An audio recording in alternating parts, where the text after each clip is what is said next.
What's up, everybody? Welcome in. Excited to have a kind of free form, free for all Friday. My name is Rob Trigilio. If you don't know, every day I stream, but I do different stuff every day. A lot of different things in my life that make me happy. And so I decided to touch on all of them, different things every day. But for Fridays, I kind of just decided to make it a whatever. You know what I mean? Whatever I feel like doing, whatever video game I'm playing right now, or feel like talking about, or really honestly, whatever in the chat people want to talk about. And I see that we already have David in there. What's up, brother? Excited to see you tonight. Wants to talk the Cybo extension for the Bills, so we will do that for sure. Um, Mental health guy jumping in too. Good to see you, brother. Glad you're here. Looks like you got a CU question there, so we'll get to that as well. But yeah, man, just kind of have a free form day. Might do a little Eve, might do a little Baulders Gate, and then we'll talk a little ball as well. So anything that you want to talk about or you want to push me to do, feel free to drop it in the chat, and we can definitely talk about it there. And I don't just want it to be a one-way conversation. So, my guy David in here says, let's talk Cybo extension. Feel free to drop in there how you feel too. I want to know what you guys think on these things. I don't just want it to be a one-way conversation. I want to talk back and forth. So let us start with that, with the big Bills news of the day. Let's see here. We can do it like this. And let's make sure we get the right one. Beautiful, beautiful, beautiful.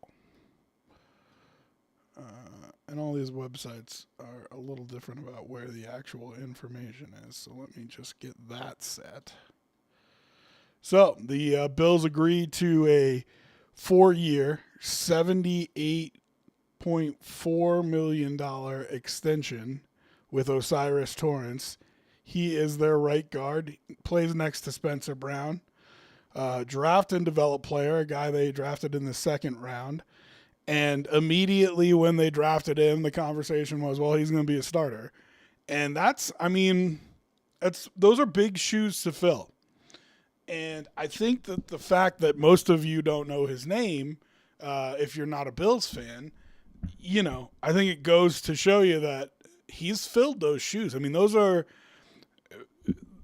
the old joke about offensive linemen is if you hear their name, it's because they're not doing a good job, because that's the only time anybody ever talks about them.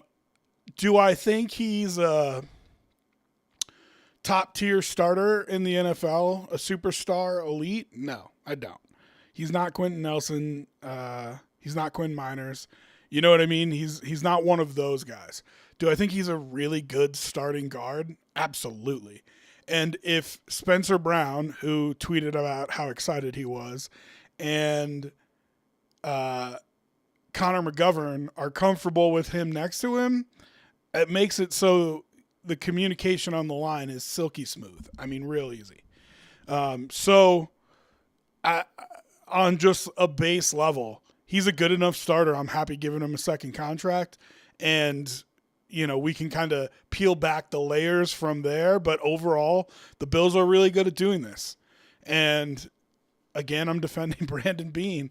People love taking shots at him, but he has done a good job of signing these contracts a year before the guy hits free agency, and they're really team-friendly deals.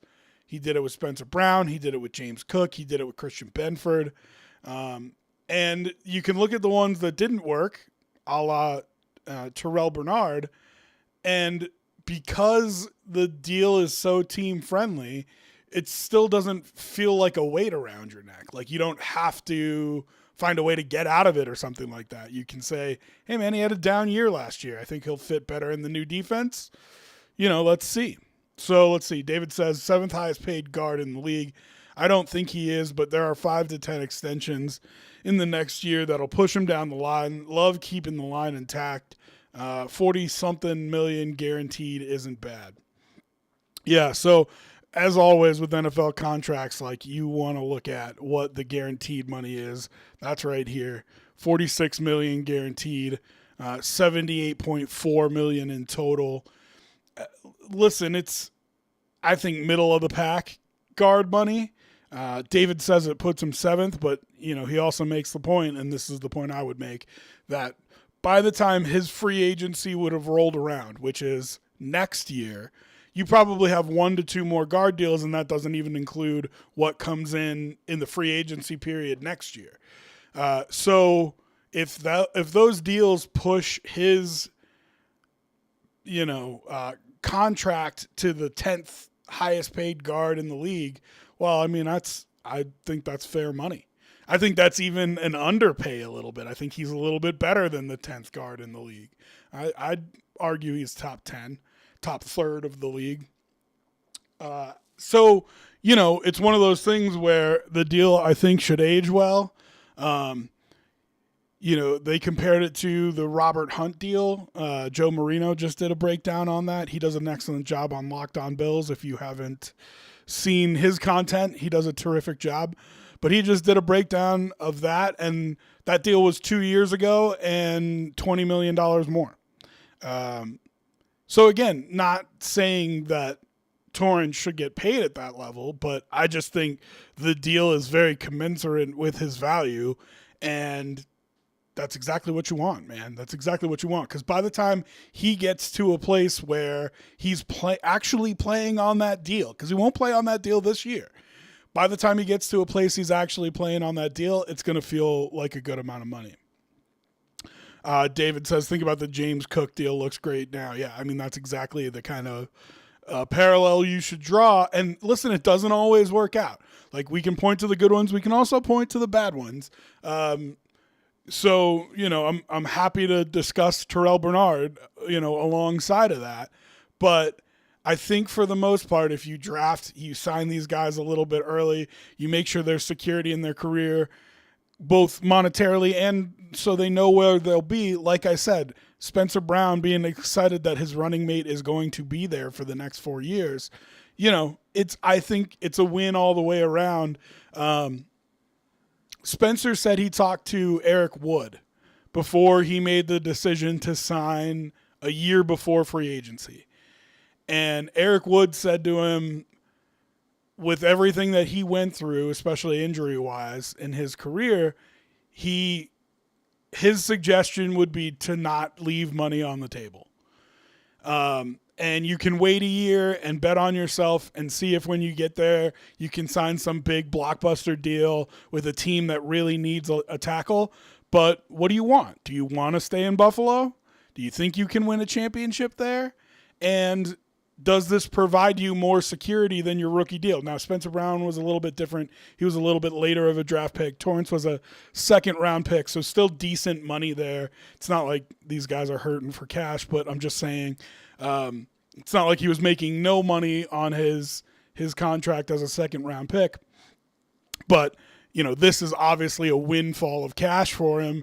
And so, do you want to set yourself up financially to be in that mode for a long time? So it's a 4-year extension. So really 5 more years of Osiris Torrance.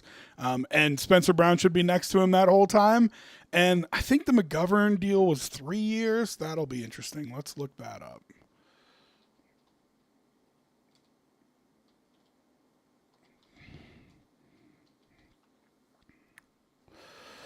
Uh, 4 years. Okay. So he's 4 years, but that starts this year. Torrance is 4 years, but that starts next year. I really should just go to Spot Track here. Excellent website if you are looking for contract stuff. Always would be what I suggest in terms of a tool to use to find out contract information. So let's go to overview. Let's go to multi-year. And let's see if we can expand this out a little bit. And then we've got to fix it on stream.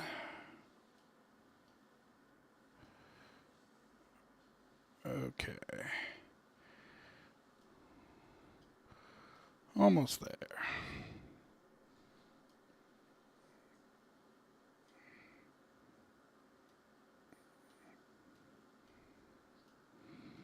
That's annoying.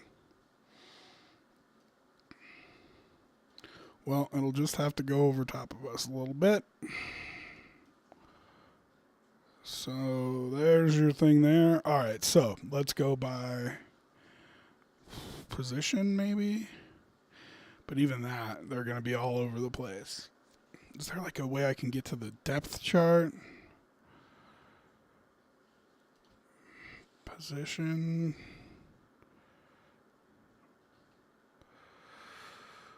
Let's see. So right now they have 56,700,000 tied up in offensive line. That's 14th in the NFL.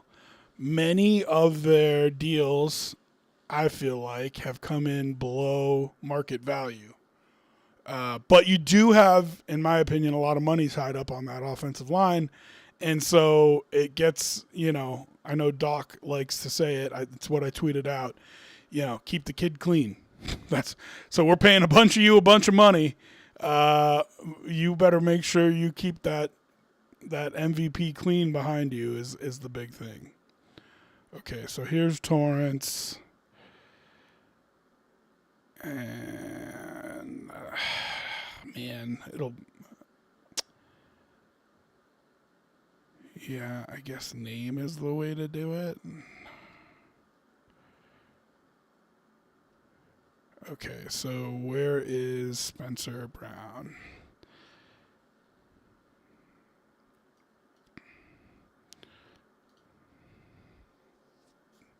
Just click on him, make it easier. Okay, so he's through 2028. So 2 more years left on that extension that he signed. So the right side of your line will be McGovern, Torrance, Brown until at least 2028. And I wouldn't be surprised if the Bills try to rework that Spencer Brown deal. I think as long as you're confident in his back and ability to stay healthy and be out there, I feel like you want to be able to put that group out there together for a while here. So, like the deal, like the fact that it's a draft and develop idea and that it has played out several times in recent years for the Bills. I think that's the smart way to build a team. Here's your one big problem with it. And Sturls and I talked about this yesterday, so I don't know if he's watching, but hat tip to him. It's a tough, when you win as much as you do, if you draft and develop, where are your blue chip guys coming from? And I think that's the biggest question with the Bills right now is they need some blue chippers on this roster. And I love the draft and develop and signing guys early and, you get them below market value. Smart way to run a team. But every once in a while, you got to pull a Packers and go trade for Micah Parsons, right? Like you have to find ways to get blue chip talent onto the roster if that's what you're going to do. The other Bills news is Von Miller's stirring things up a little bit. I don't know if anybody actually put the post on their website. There you go. Of course, there's a gigantic ad over top of it because, welcome to the world.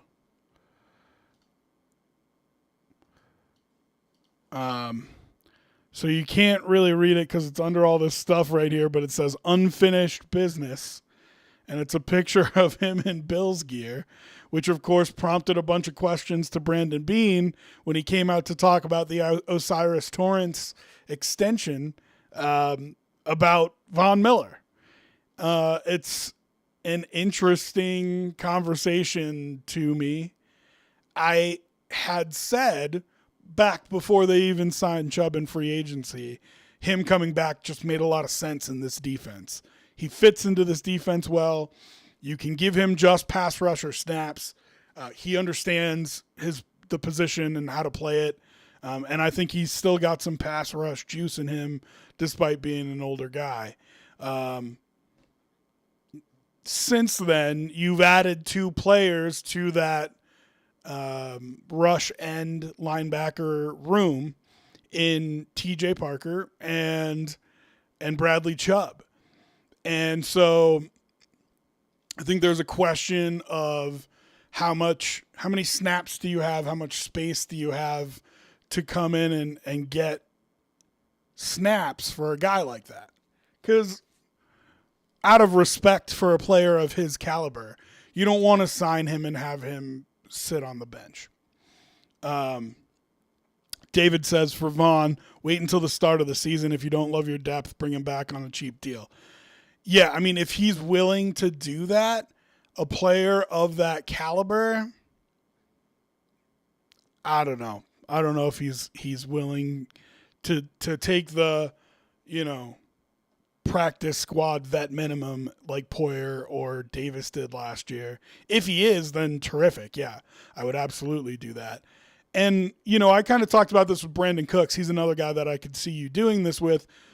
I'm totally fine with you calling the first 5 weeks of the season training camp for him, for Brandon Cooks and now for Von Miller. So if you're in contact with Von and you're like, listen, if you don't have any other offers that you like, which, could be part of it. The Browns might have called him and said, hey, we need some edge rush. Would you come back? And he was like, I don't think I'm going to Cleveland. But Buffalo, if you're still ring chasing, there you go. You know what I mean? That's a spot for you to go win a ring. So if he's willing to take the small deal and be on the practice squad and be the veteran guy that you have there for depth if you need it, I love it. And I love you doing the same thing with Brandon Cooks. That being said, I don't think either of them need to be in camp. They are vets. They don't need it. They don't need camp. They don't need the workouts. And honestly, I don't need their help until January, December. So, if you want to make the first couple weeks of the season your training camp, that's totally fine with me. Let's see. It would be his 15th season. Played all 17 games for Washington last year. Had 8 sacks in 12 games. Oh, that was in 2022 before his knee went. Yeah, man, that year, people bag that signing a lot, and it's fair. I think they paid him too much. I had said on my on a radio station that I was on that he was going to get overpaid by somebody for his age, and it turns out the Bills are the team that overpaid him. But that first year that he came in on that gigantic 6-year contract, 8 sacks in 12 games. He was on one, and before the turf monster in Detroit got him, God, that team was good, man. The team was good. Okay. Let's see here. Okay.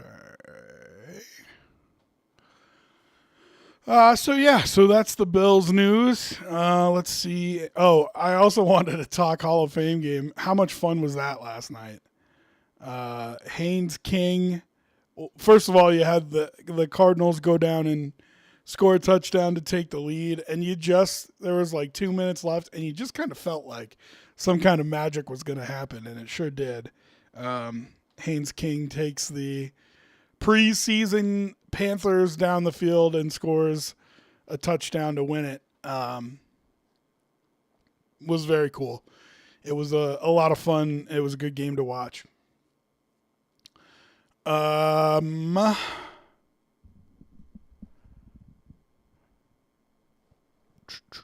Yeah, Carson Beck looked good in that game too, which happy for him. Uh, he went from being mocked as like a top pick in the NFL to I don't know if he's gonna get drafted. So just looking through other NFL headlines right now, nothing crazy on there. McVay says Aaron Donald's workout was outstanding, so that's terrifying prospect. Him and Myles Garrett on the same defensive line is crazy to think about. And then I wanted to talk real quick about Sean Payton and a few other coaches and a few other players missing Broncos practice tomorrow to be at the Hall of Fame induction for Drew Brees. I could understand Bronco fans freaking out about it a little bit. He kind of played it off in his press conference, said we got more coaches out here than we know what to do with, and Vance will run the practice and it'll be fine. I'm okay with it. I understand Denver fans not being okay with it. But it's certainly interesting, right? Different organization, not connected to the Broncos. And if you're stunting the growth of this year's Bronco team for an old bygone era, which these fans aren't connected to, that's interesting. But for the most part, I feel like he, they'll be fine. And I think he's right. They have plenty of coaches and they can run practice without him. I don't know what the whole list is, but I think they'll be fine for one day. What I am surprised about is I think they have taken Sundays off, and I wonder why they didn't just give them Saturday off this week and practice on Sunday, and he probably could have done both, but didn't want to mess up the schedule apparently. So, okay. And then let's go back to a mental health guy's question. What is the environment like up there surrounding Dion in Colorado, and expected improvement after a disaster season, or does it feel like a wait and see? The Dion conversation is super interesting because you will always have people on both sides of it. There are going to be people who hate him just to hate him. There are going to be people who love him just because they love him. And it's really hard to separate those from like how the normal everyday person feels about them. So I'll tell you how I feel. And you should just know that it's always a mixed opinion of him. How I feel is I know it's going to sound like pie in the sky, but he already did what he came here to do, which is bring CU back to national relevance. Maybe not what he came here to do. He already did what they brought him in to do, which was to bring CU back to national relevance. I think you expect a little bit more from him in terms of wins on the field, no doubt. But last year he lost a Heisman Trophy winner and his starting quarterback, who is at least starting games in the NFL. So whether you want to knock Shador or not, you can't argue with the fact that he's starting games in the NFL right now. And so if you lose that off your roster, it's tough. It's tough to replace all that. He also has sent a bunch of other guys to the league. One of them you saw last night, Jimmy Horn, was playing for the Panthers. There's a bunch of names like that. And so, man, I hate to go George W. Bush on it, but it's a little bit mission accomplished. And that's frustrating for some people because he hasn't really won anything. You know what I mean? And so you hear all the time about, oh, 4-8 or whatever. Yeah, I get it. You want more wins. I would say that one of the big fears was always him leaving after his sons didn't play there anymore. And I think that was a fair fear. And so if recruits were looking at it like, well, he's 1 foot out the door, you're going to have trouble bringing in guys who have a lot of talent because they are going to be looking for a school that they can stay at for a long time and that they know is going to be stable and that can pay them. And so the combination of those things is hard to come across. I think now that he's sort of established that this is where he's staying for a little bit at least, I think he can have a little bit more success in terms of recruiting and stuff like that. So I'm happy with him. I need more from him. I want to see him get that program to a perennial Big 12 contender. But there's always going to be the people because of his bluster. And, he stands up there and says he's humble and then really isn't, that kind of stuff. It just rubs some people the wrong way. And so they're always going to be haters on him. And I think that's fair too. He calls that much attention on himself on purpose all the time. So the people who want to bag on him for a bad season or when the team looks unprepared, I think that's totally fair. I think he earns that when he does what he does in front of the cameras. And that includes, and I don't want to get too into politics here, but that includes like the Trumpian tactic of, I'm not talking to you, reporter, anymore because I don't like what you wrote about me. I think you invite more scrutiny when you do something like that. You better be right. You better be in the right when you chastise somebody like that. And so if they're chastising him for something that is a fair criticism, he deserves the criticism. So, but overall, I think CU has been elevated to a national brand in a way that they haven't been in a long time. And that's good. It's this college football teams are a business. You know what I mean? Nowadays. So, I think it's a wait and see to your question for everybody. But I'm happy with him, and I think I need more success from him, but I don't think that's hard to envision or see happening. So I hope he continues to have the confidence and the success that he deserves to have. Okay. So, Free for All Friday, like I said, we will stream different things, whatever you guys want to talk about or get into, totally fine. I think we're going to do some Eve Online first.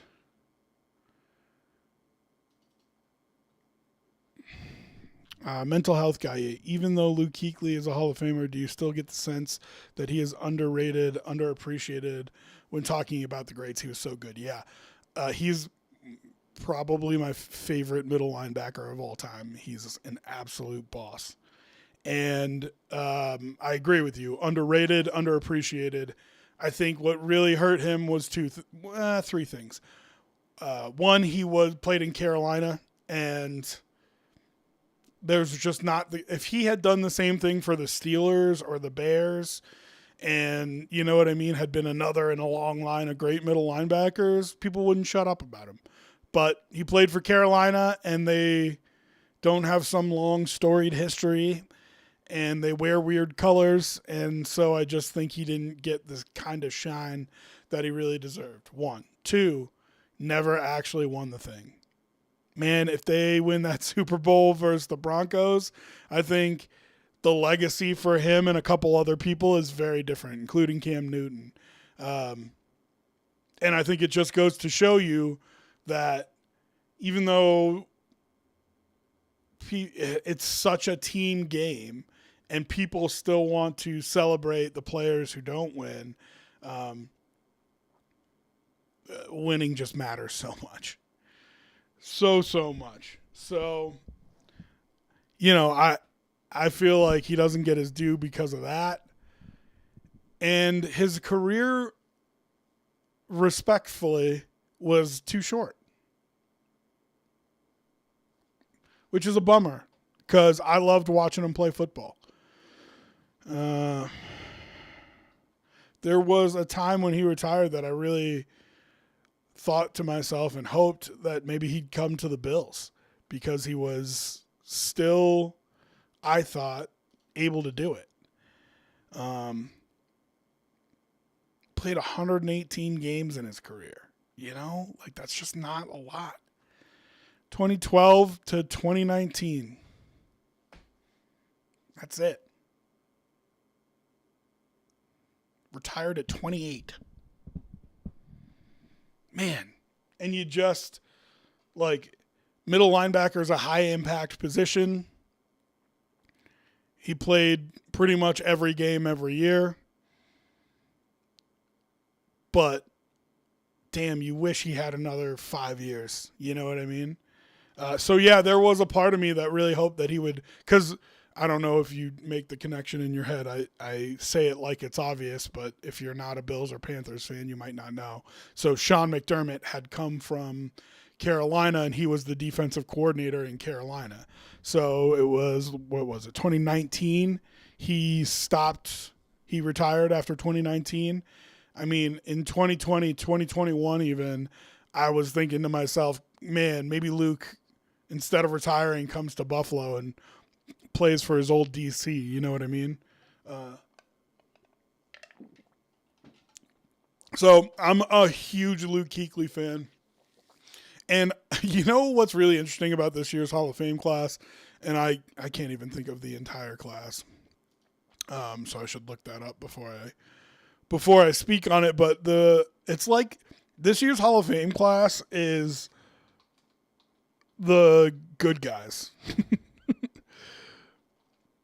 It's like the all-time good guy list.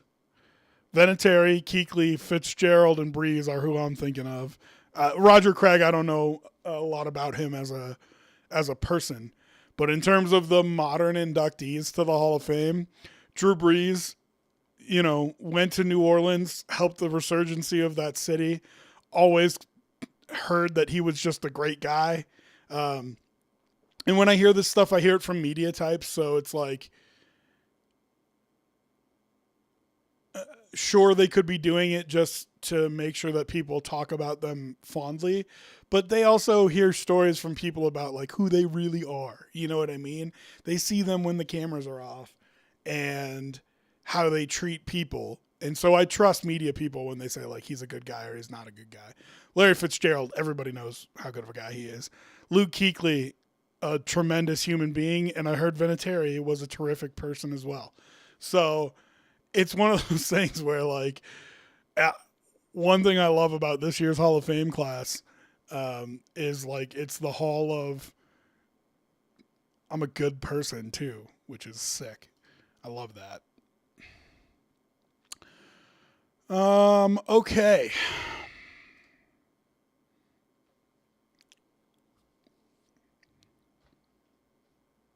So I think we're going to play Baldur's Gate a little bit later. But do some EVE Online now. We'll take a quick little peek at EVE Online and see if it's something that we can spend a little bit of time on.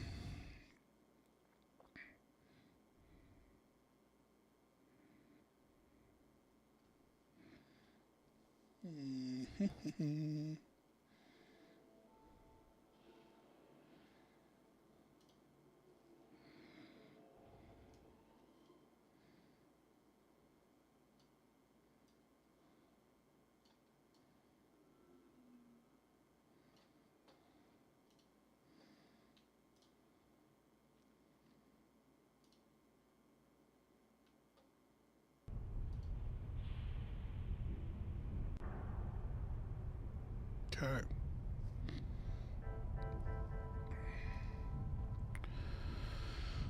All right. Well, so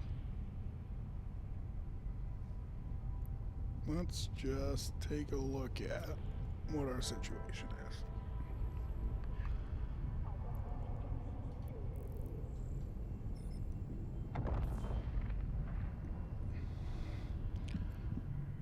So I'm in my friend's space,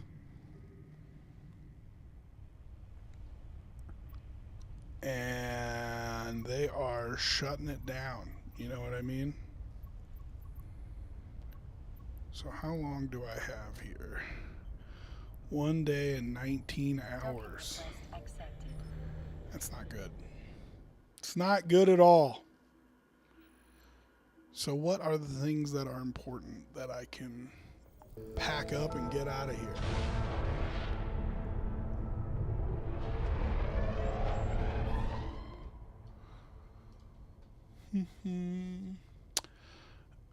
So moving stuff through null sec space always a challenge, you know.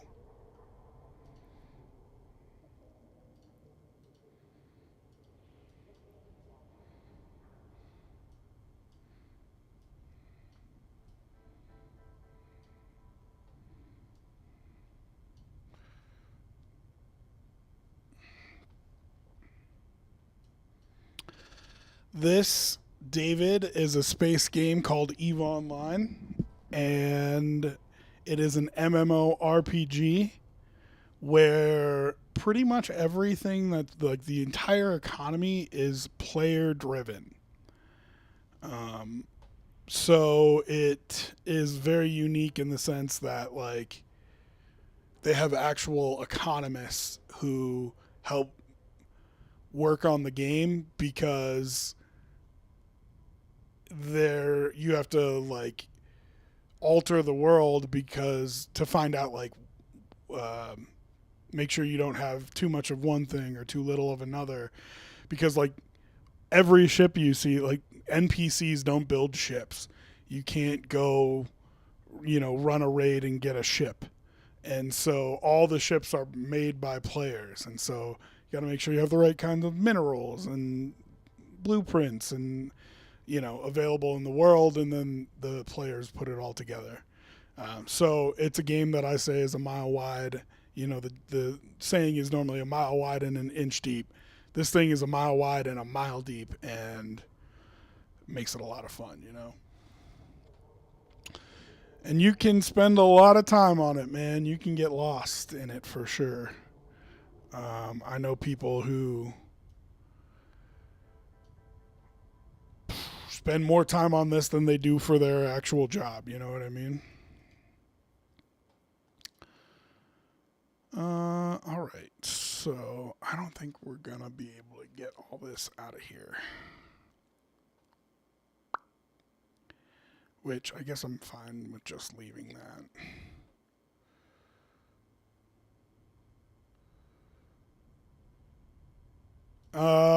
Before I gotta worry about stream snipers, I still think I gotta worry about stream snipers there, Benny.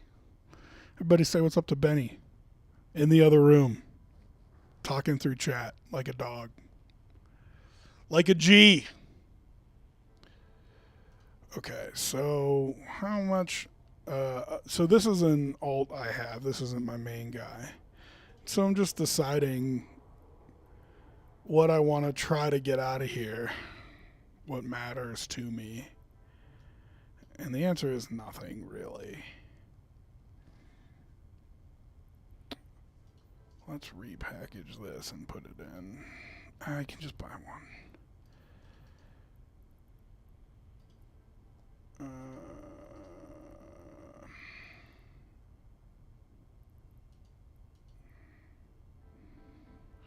Do I have anything on there worthwhile even? Not really. Okay. Well, then.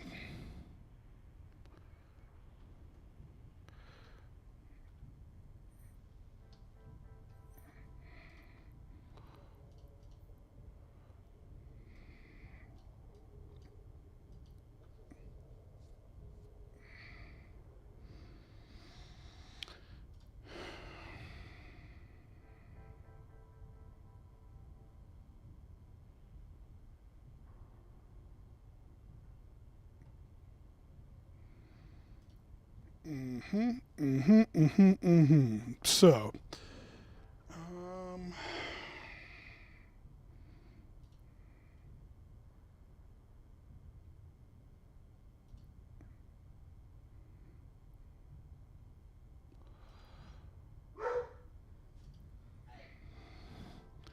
watching my friend's dogs.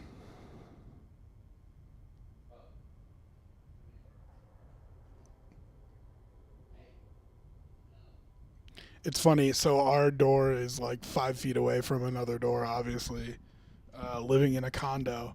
And so I swear the dog next door, who also sits by the door, he can hear him and smell him, but he can't see him or touch him. And so he's like, "What's going on over there? If I bark, will you talk to me?" Um, so cute. Mm, so where do I want to take these? Let's look up.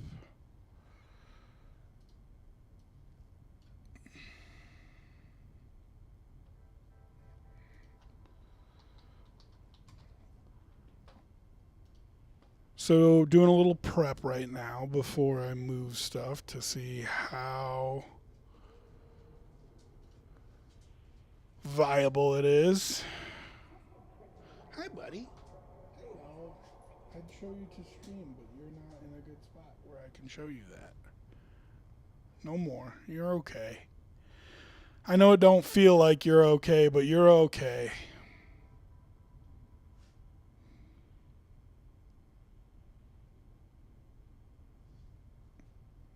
They miss mom and dad.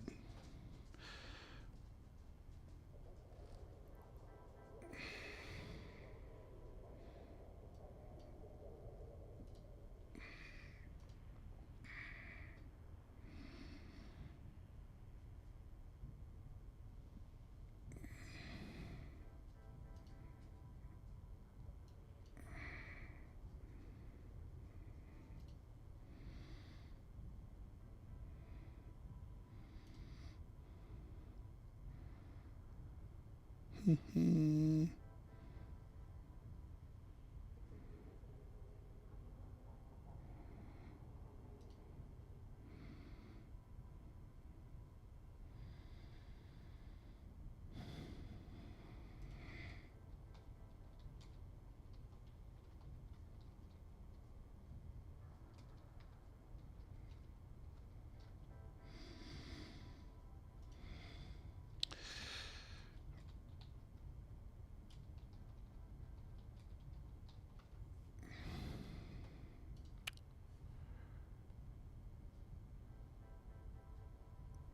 Okay, just looking some things up here as we try to get ready to do a quick move.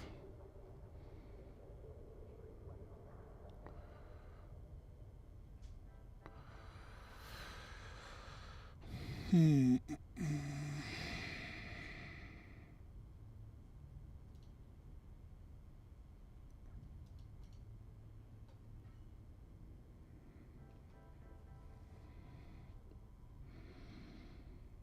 Oh, come on. So annoying.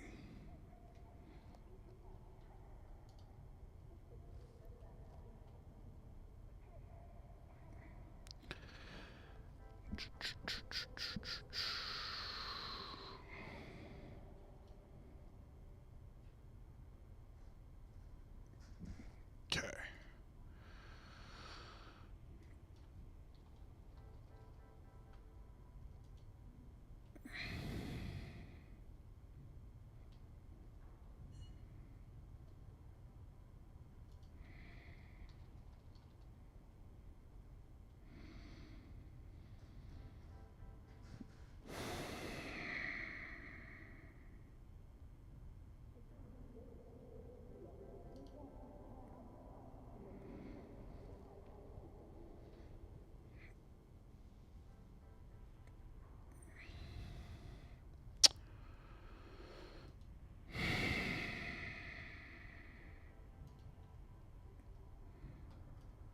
I know, enthralling content right now. But unfortunately, I have to look some stuff up before I move, and I can't show it to you per se, because then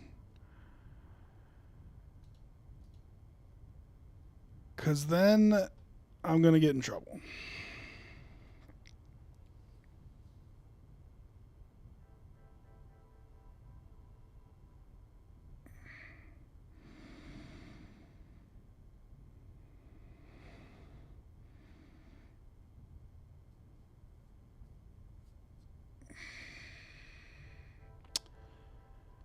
Oof, how annoying.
Mm-hmm, mm-hmm, mm-hmm, mm-hmm.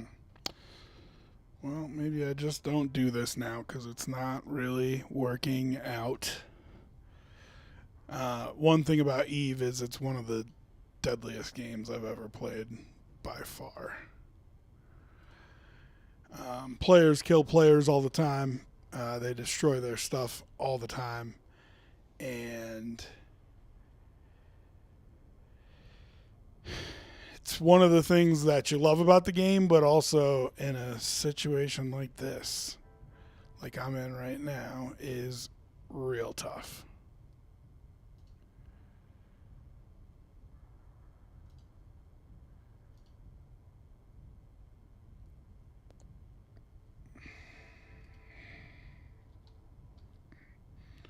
But I'm kind of hell bent on getting something done.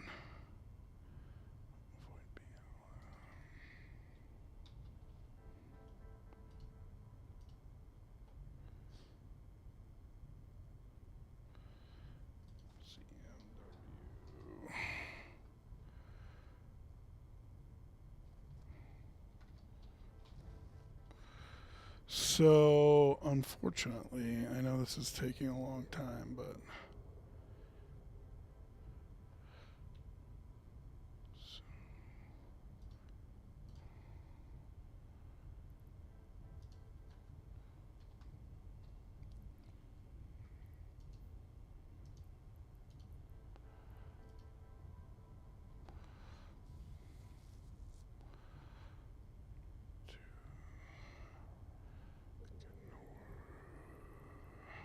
interesting.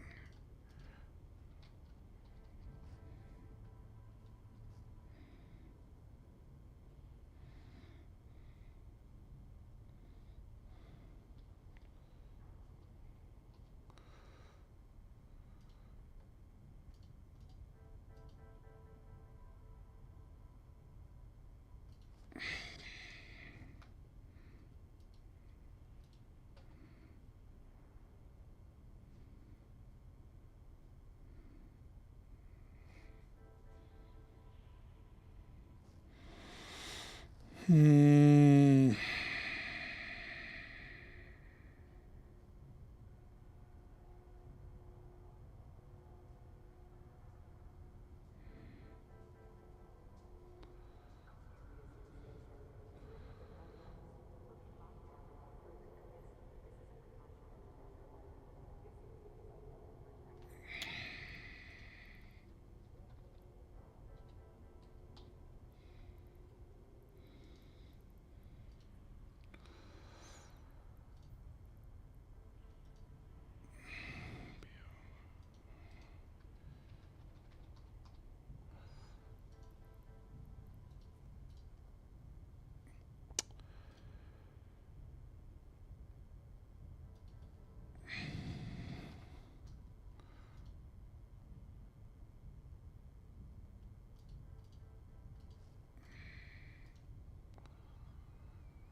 Okay.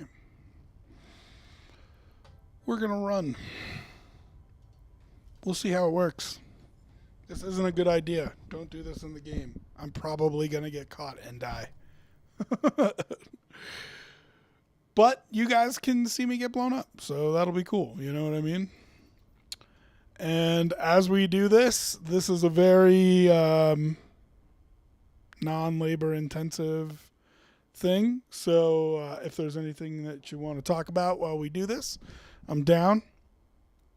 I saw David still with us, which I hope this is foreshadowing of what your new job consists of. Congratulations on that, by the way. But yeah, I mean, if you're on the stream with me every day, we're rocking. You know what I mean?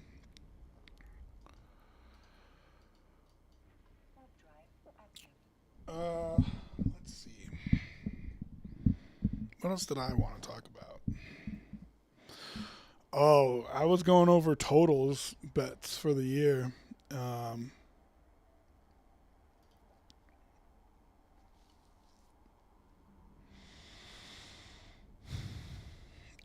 It's interesting to me. So one of the things I wanted to talk about was the Patriots. And I find myself talking about them a lot recently. For the first time, I saw a major network that covers the NFL talk about the Rossini thing, which is, wild, the shutdown job the NFL has done on that story.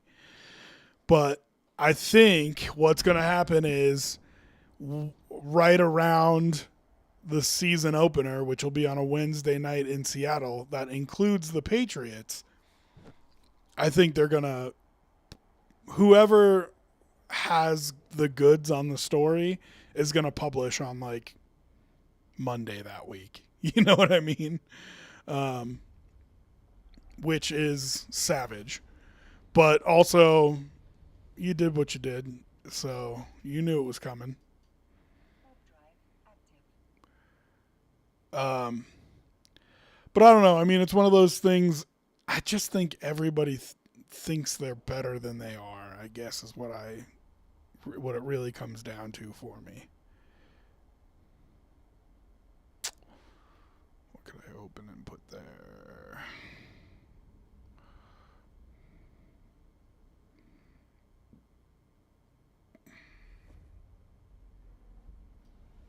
That there. Yeah, that'll work.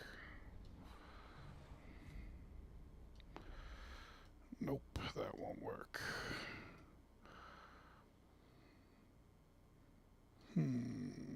Interesting. What could I put there?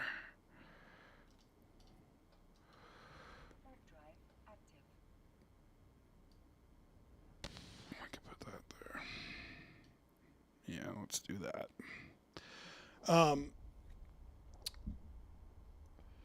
So yeah, I don't know. I find myself talking about the Patriots more than I'd like to, but God, it's so weird to say about a Super Bowl team. I think they're better this year than they were last year, and I don't think they're particularly good. Like in general, you know what I mean? Um, so is it brutal for me to say that? I don't know. Like, are they schedule merchants?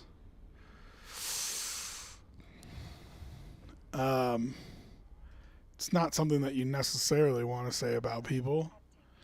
But I can tell you this, their playoff run was not difficult. Chargers, Texans, Broncos without Bo Nix. I don't know. And then it just makes me shake my head and they do it to themselves. So I'm not begging or anything like that. But God, do you know what I would give for the Bills to have that be their path to a Super Bowl one year? Like, why is it always so much harder for us? I don't know, man. Every year it's Mahomes and Lamar and whatever. You know what I mean? Like, it just drives me crazy. So, uh, so I would murder a village of small children for it to be a Charger team with no offensive tackles,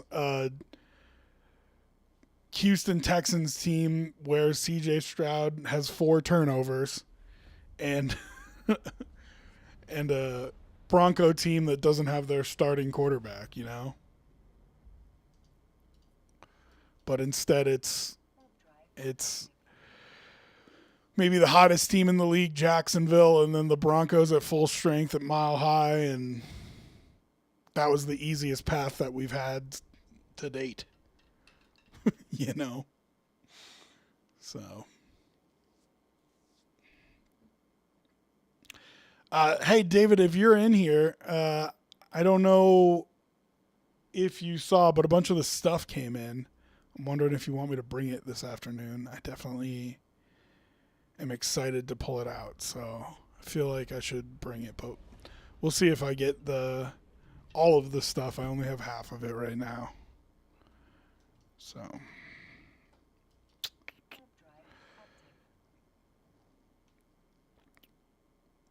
um so I'm doing in Eve is it's called gating, but it's essentially just flying through a whole bunch of systems.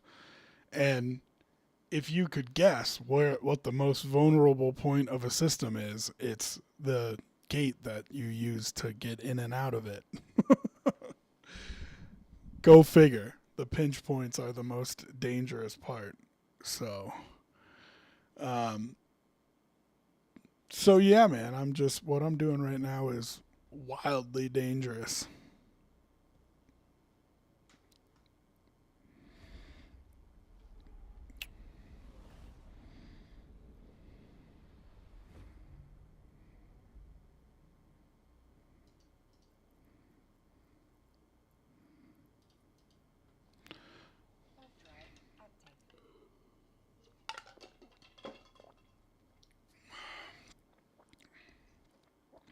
But shout out to all the Eve nerds. You know what I mean?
Running with the devil.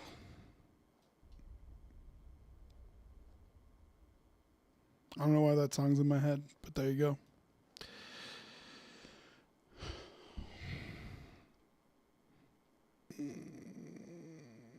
What else do we want to talk about?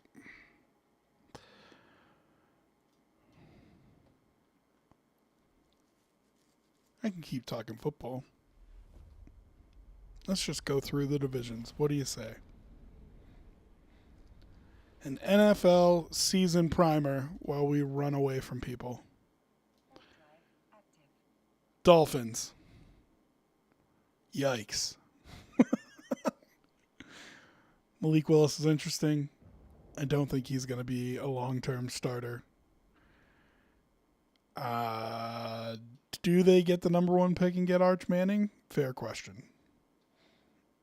Does Arch Manning want to go to Miami if they're available as the number 1 pick? Because that's the thing I think nobody really talks about. Everybody talks about who the number 1 overall pick is. But if you're a guy like Arch Manning, you can go back to school and you don't have to go to that team. I think it's totally possible that he's like, nope, I'm good. Gonna go back to Texas for $10 million. You know what I mean? Um, I don't like the coach that they hired. I think he's gonna get fired in a couple of years. Which, you know, I don't necessarily have any sympathy for a division rival, but Dolphins fans got a chance, got a little taste of being good in between like a woeful stretch and whatever is coming up. And man, they took their chance to talk some smack, let me tell you. For a team that didn't win a division title, their fans took their opportunities to talk some shit and didn't really work out for them. But hey, man, I've been on the other side. I've been in a division where you're just like, I got to play that guy twice a year, and then like other teams in the division are good too. And so I understand it's frustrating, and I understand when you win, you want to talk a little bit of noise. But they're in a tough spot, man. I think they did a partial teardown, and I think it's a full teardown in progress. So the Jets. Do I think they'll be any better this year? I guess that really comes down to how much do you believe in Aaron Glenn, because they traded away a lot of talent, but they have a lot of draft picks. So I don't know. Do you believe in Aaron Glenn? Do you believe that he can take those draft picks and turn them into NFL players? I think they'll be better, but maybe not great. And by better, I mean 4 wins, 5 wins. But I don't think either of them can be like a surprise team. And before you say anything, I did think the Patriots could be really good last year. I didn't think they'd win 14 games and go to a Super Bowl, but I did think they'd be better. I hated that they hired Vrabel. And like that might be their undoing actually now, but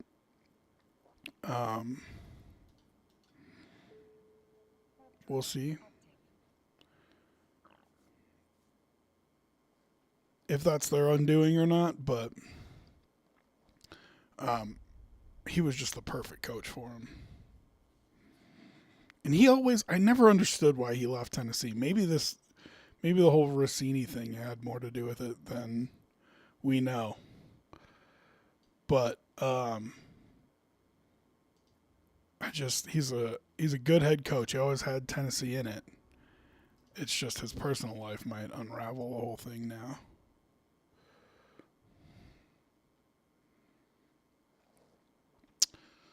So AFC East, I definitely think is Bills or Pats.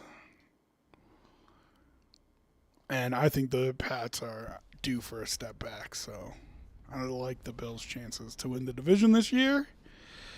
But, you know, a lot of that depends on Joe Brady,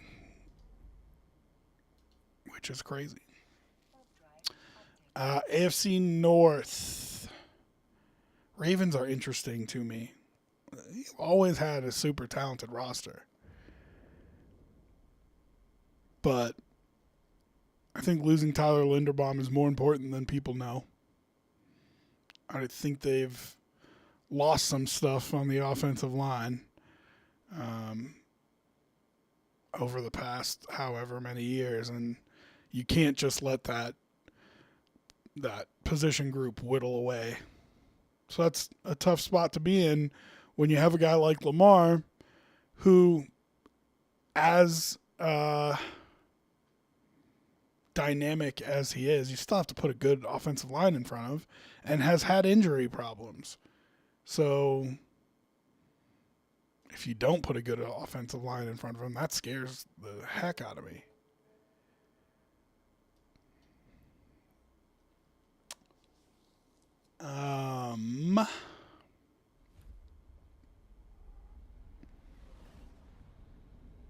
I don't know if I would have given Zay Flowers a huge deal like that. I haven't really seen what Ravens fans have been saying about it, But I don't know. He's been good, but not. I think what drives that offense was their tight ends. So you want to give Lamar weapons, no doubt, but I don't know if Zay Flowers is the guy I wanted to give that money to. What did that deal end up being? Let's look.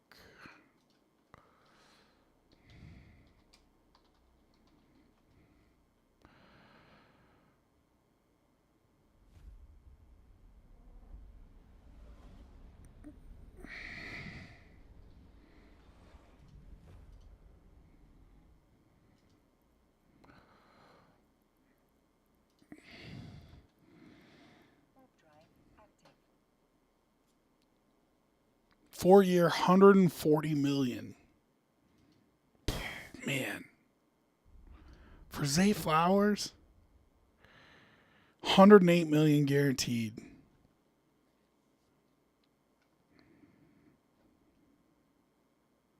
Fourth highest paid wideout. You think he's the fourth best wideout? Like, I know that's not how things work, but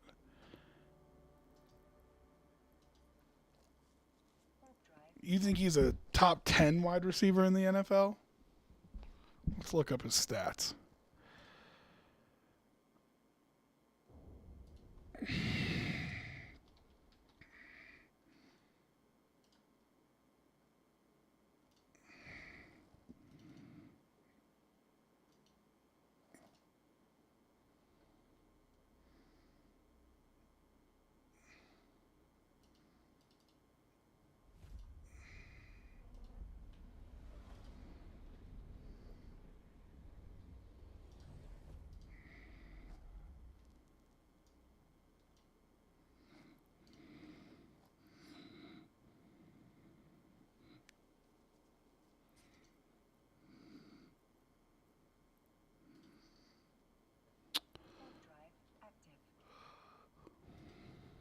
Zay Flowers. 3 years in the NFL. Over 100 targets every year. 77, 74, and 86 catches. He had 1,200 yards last year. Yeah, maybe I'm not giving him enough credit. But I don't know, man. I'd love for somebody to make the argument for him.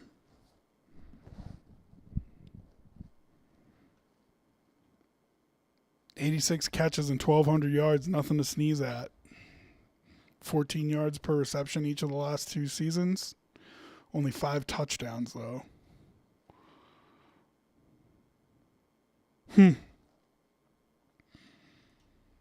God, I just don't think of Zay Flowers like that, you know? Interesting.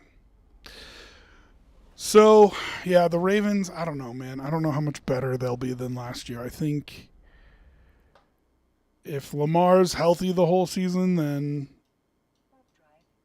they're probably a playoff team. The Steelers, I like pairing McCarthy with Rodgers. If you were going to have Rodgers for another year, I like Mike McCarthy coming in for it. I don't think their defense is very good. I think it's okay, but I don't think it's great. I love their wide receivers, though. I mean, Pittman and Metcalf is a nice. God, if you could have done that for the Bills over the last couple of years, bring in those two. I think that's a nice little group. Can Rodgers still get the ball to him? I think the answer to that is probably yes.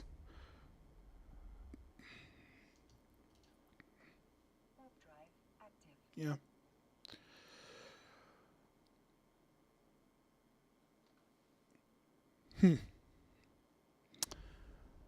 Bengals.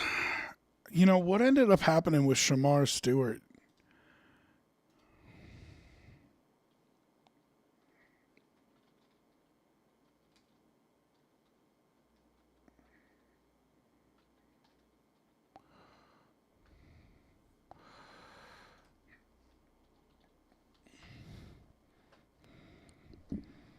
hyperextended the left knee with no major ligament damage. Well, that's good.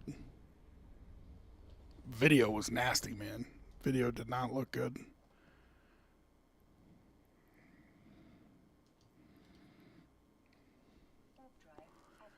I love Dexter Lawrence. So, is he kind of the building block you can build that defense around? I don't know. Joe Burrow staying healthy, always something that you need, not something that you've had. But the people who like to bag on them for missing the playoffs for the past couple of years, those Joe Burrow injuries, I wouldn't say that it makes him an injury prone guy. There's a difference between like somebody having a chronic hamstring injury and like the freak injuries that Joe Burrow has had. So I don't know. Does that mean he's more likely to play a full 17 games? I don't think so, but I think part of it, if you want to point to something and say, this is a line you can draw through all of those injuries and the reasons that they missed the playoffs is their offensive line hasn't been great. And so have they done enough there? But still one of the best wide receiver rooms in the league. There's no doubt about that. Is Gesicki still there?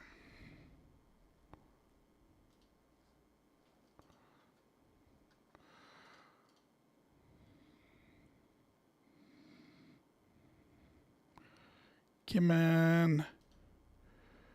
Bengals depth chart. Yep, Gesicki's still there.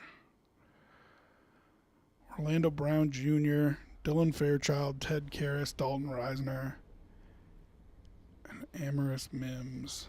I don't know. Is that an inspiring offensive line? You think they'll keep Joe Burrow clean? Because that's really what it just comes down to, if you ask me.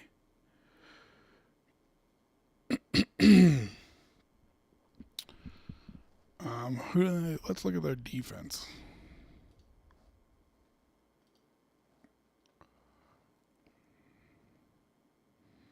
Boye Mafe, Dexter Lawrence, Jonathan Allen, Miles Murphy. That's a good group. You got Shamar Stewart behind it. Barrett Carter, Oren Burks, Demetrius Knight Jr., Dax Hill,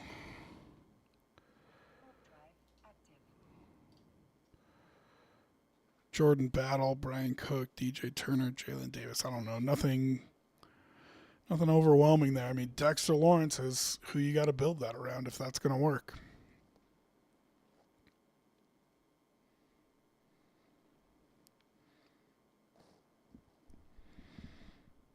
And who am I? Oh, the Browns.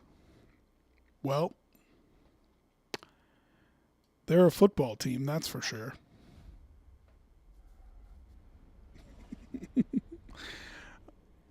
It's so sad, man, because they've had talent on that team for so many years.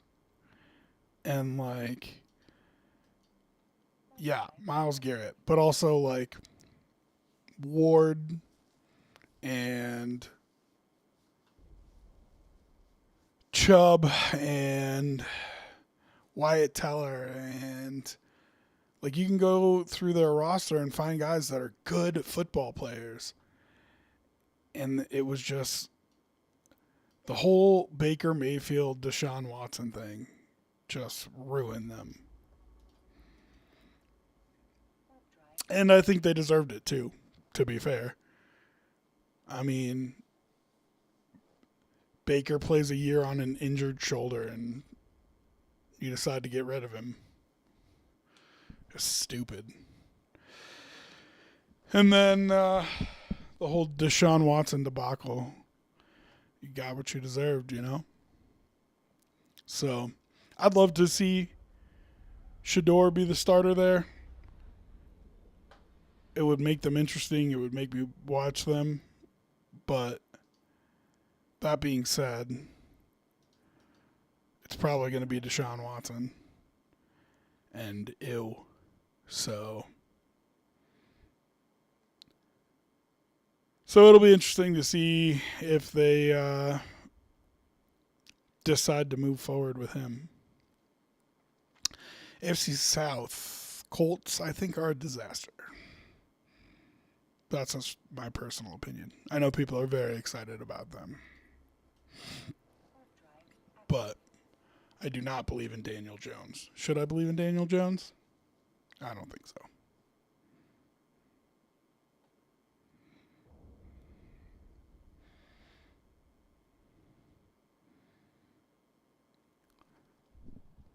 You spent 2 first-round picks on Sauce Gardner.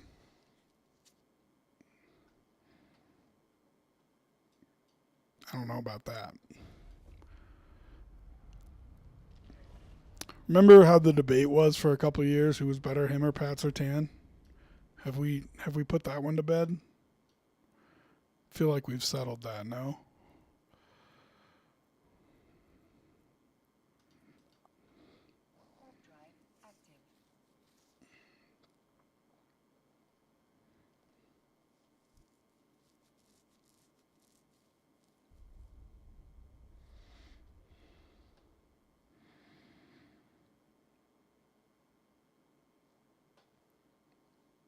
Oof, man, this is a dangerous spot I'm in here.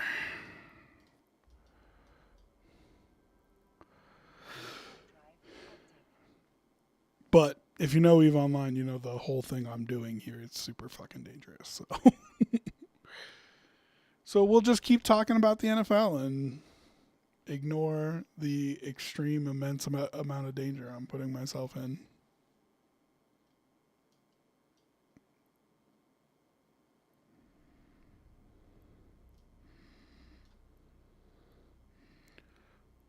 I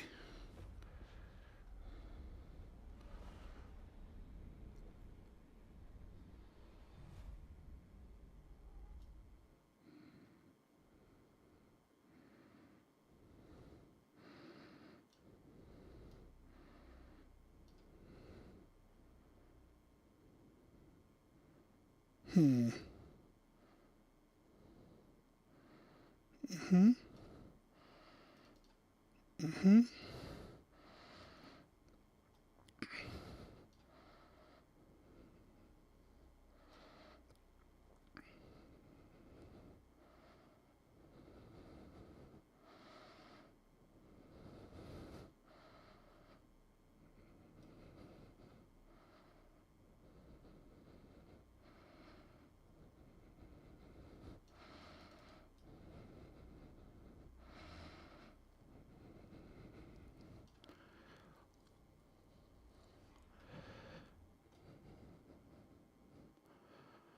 One of those heart pounding moments as I am very likely to get blown up here.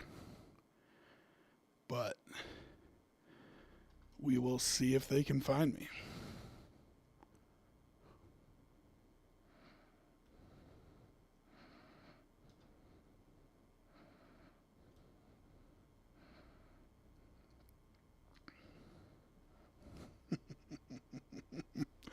So the way that this works is they've got these 2 bubbles up here. And both those bubbles will stop me from leaving. I cannot leave the area if I'm inside the bubble. And that's why they continue to put them up, as you can see. Then they'll continue to put a whole bunch of them up. But I have a cloak. So I have something that hides me to their sensors. They can't find me. It's what this thing is right here. You see that I have it activated. But that cloak only runs for a certain amount of time. You can see it here. But it's a long time that it runs for. And it... Oh, interesting.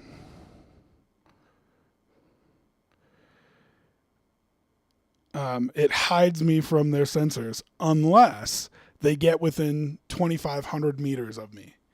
If they get within 2,500 meters of me, they will uncloak me involuntarily. And so I have to get out of the bubble and get away before they uncloak me.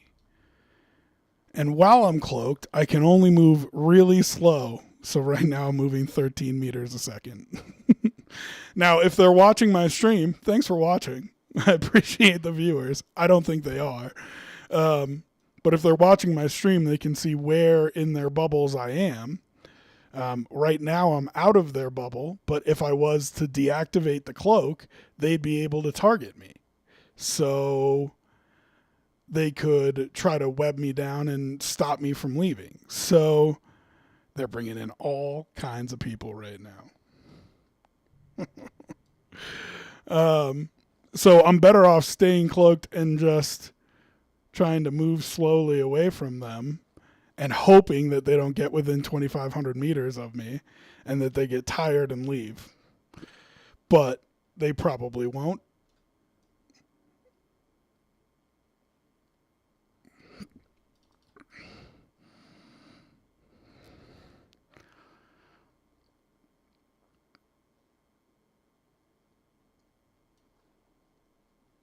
And this is how you die in Eve. This is why I said what I'm doing is extremely dangerous. And the kicker is that even if I get out of here, they can just do this to me at the next gate too if they really want to.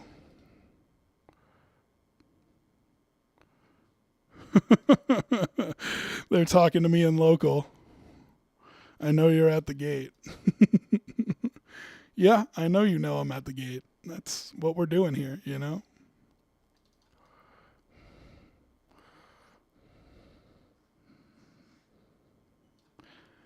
Oh, man. So they've got 3 ships that can web me down as soon as I decloak, if I decloak. And all they're doing is just calling in more and more guys.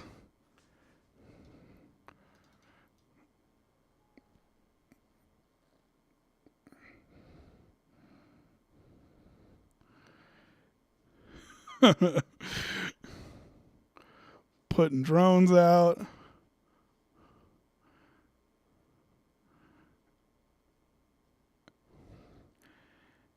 And their only goal is to see if they can get within 2,500 meters of me and force me to decloak.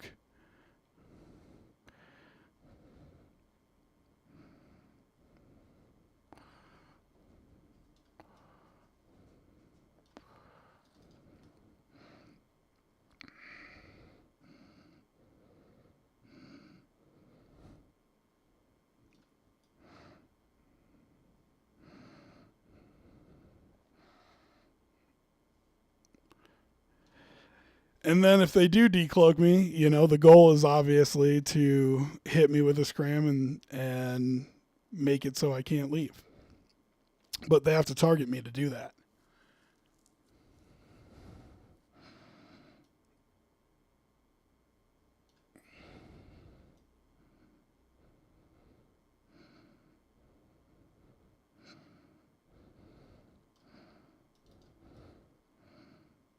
Oh, he's close. Oh my God, he's close.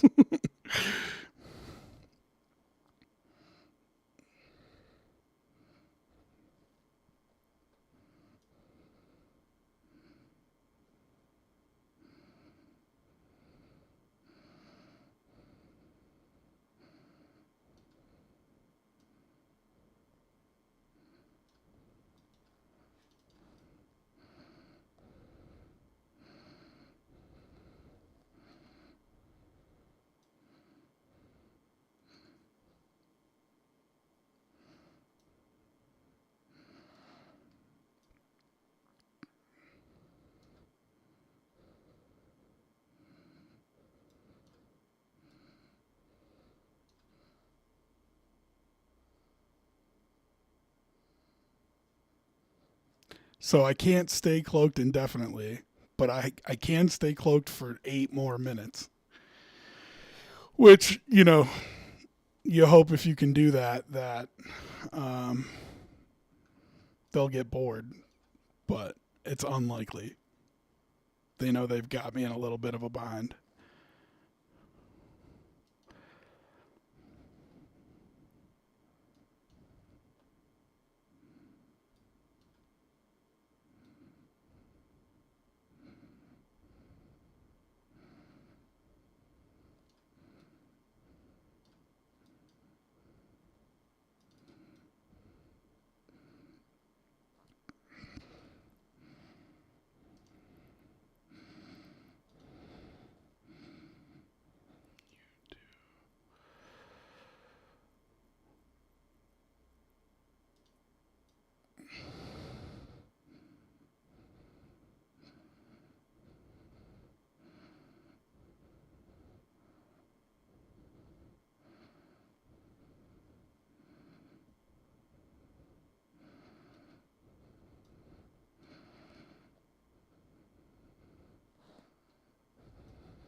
So the move for me here is going to be to wait as long as I can, see if they get bored.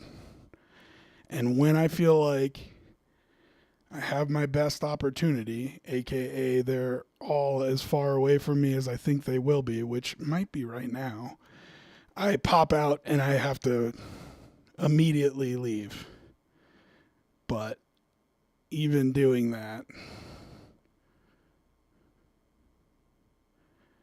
my chances of survival aren't great here.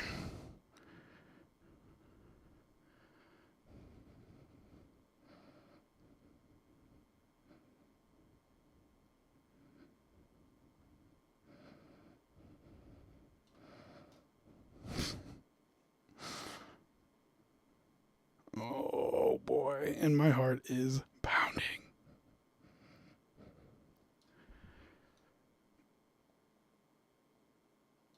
Now, listen, all said, the ship's pretty cheap.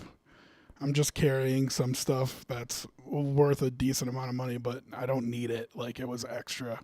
Oh, he's coming right for me.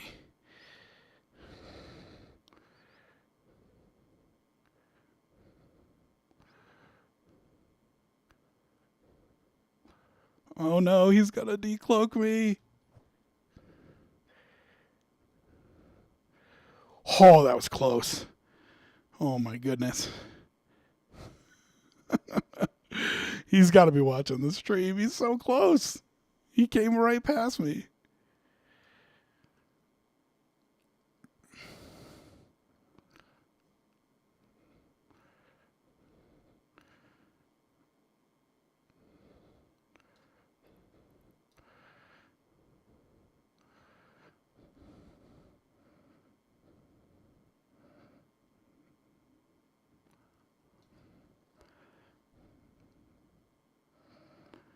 I got 4 more minutes.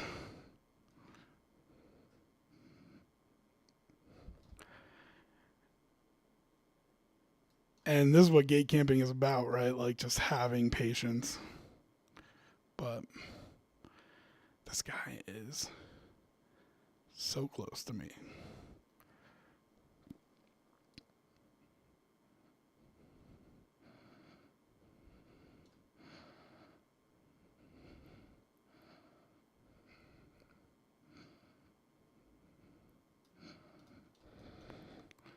Okay, I think this is my spot.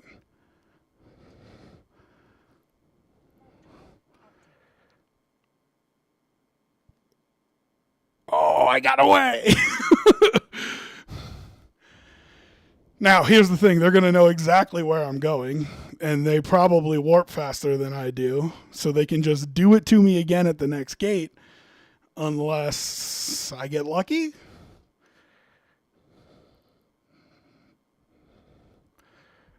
See, here they are at the next gate.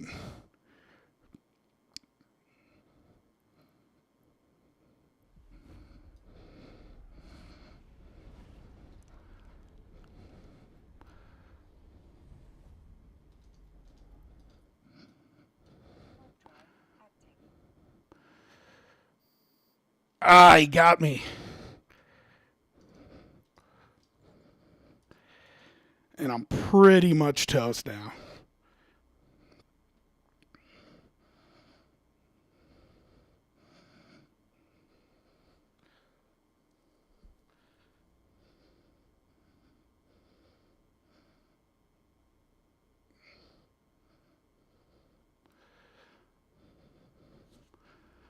Pretty much dead meat.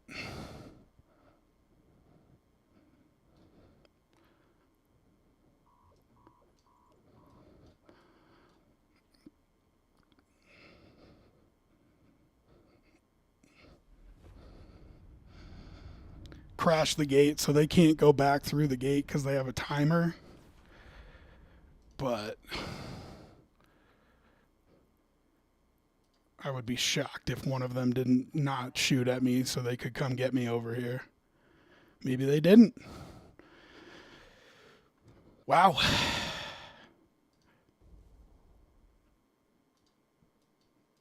Oh, man.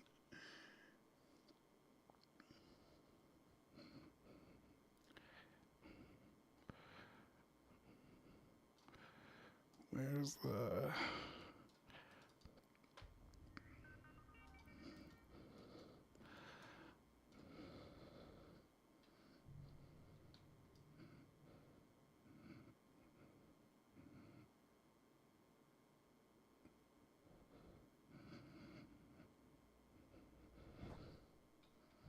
So now I'm by a planet. I'm pretty well hidden. They're going to have to scan me down, which you have these combat scanners, and then you have to figure out where the person is and put the scanners around them to lock onto their position so you can warp to them. And unless they can, I would be able to see on this part over here if they have those probes out. So the second that I see those, I'm going to cloak up because they can de-scan me and find out generally where I am, but they can't get to me until that happens.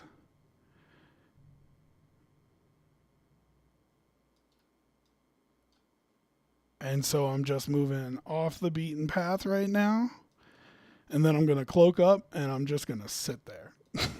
And because they won't be able to find me if I'm cloaked up. And what's my timer right now? 12 minutes. So I have to survive for 12 minutes and then I can just log my ship off in space, which is essentially just hiding it.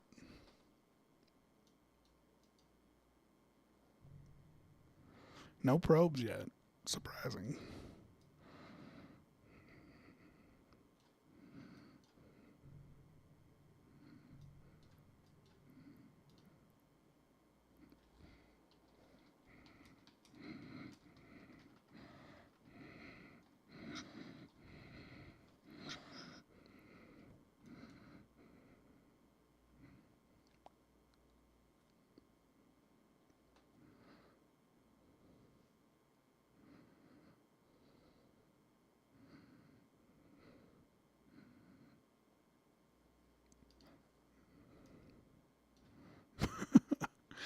So they were talking a little bit of smack in local before, telling me uncloak and die. You know, we know you're there.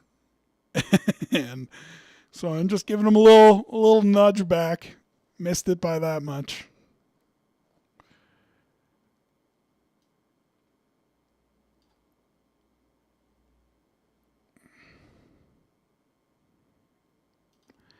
And now we'll hit that cloak and just kind of drift off into space, and then we'll log off in space.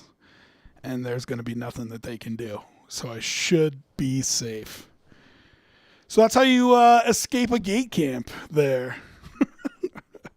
With a ship that's not really built for it. You know,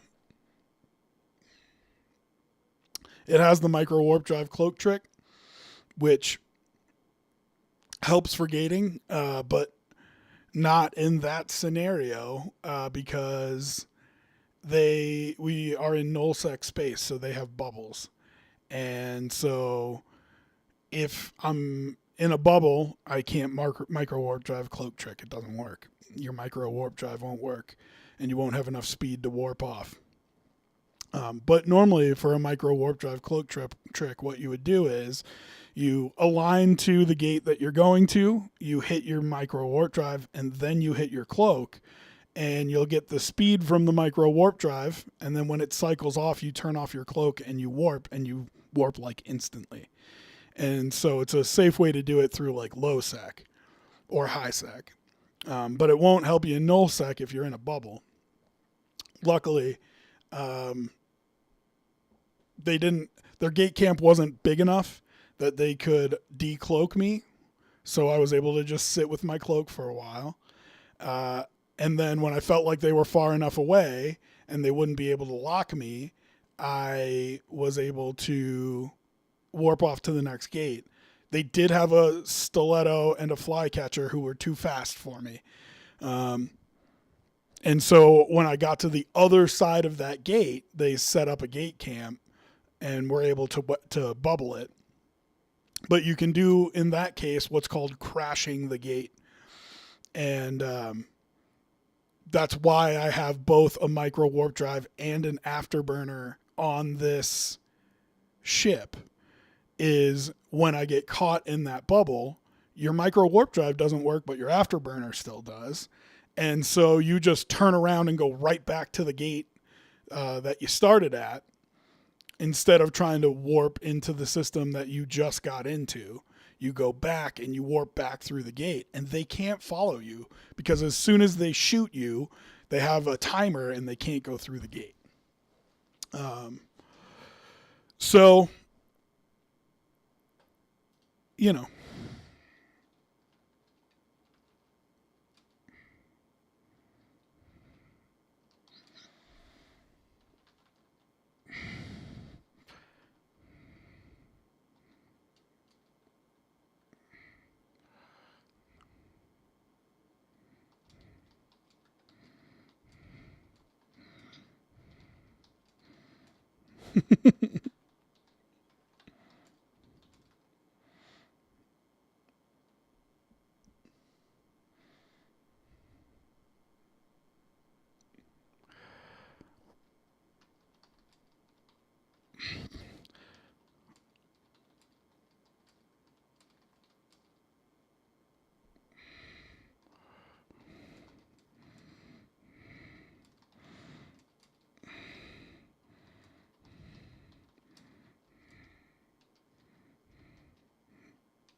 Is this goon space? Yeah.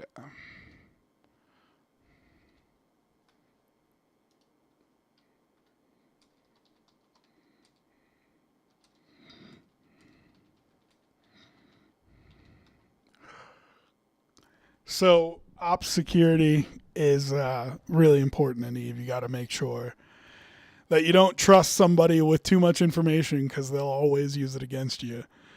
So this guy, Mighty Saltdine,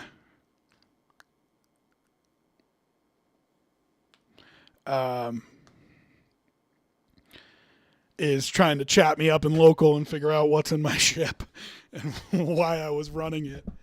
And so I won't tell him what's in there, but if you're not familiar with the game, if you get a kill mail, you can see what the ship was carrying. And whether it drops or not, you can see what the ship was carrying. Only a certain percentage of things drop.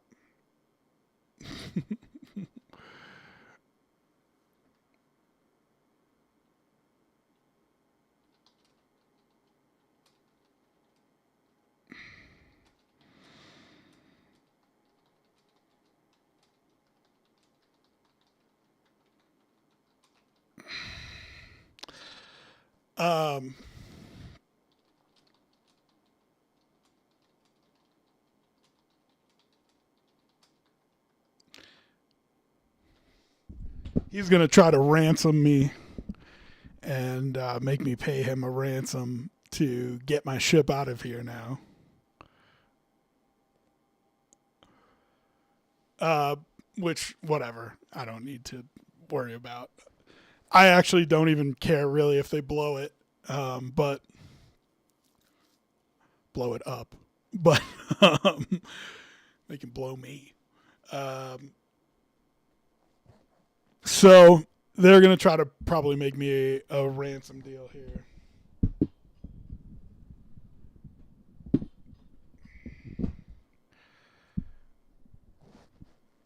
Which will be funny whenever they offer it. But so on the kill mail, they could have seen what was in my cargo.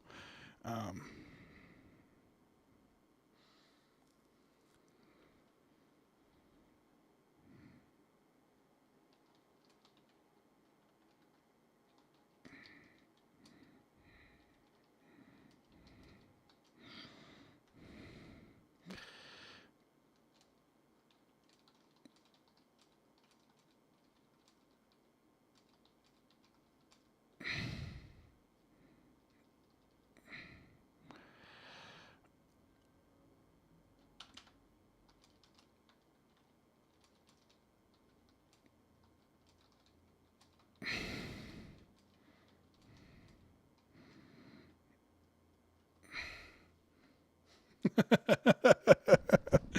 so he said he would buy it at 90% of market price. And I said, yeah, I bet I still die then. And he says, but you get money.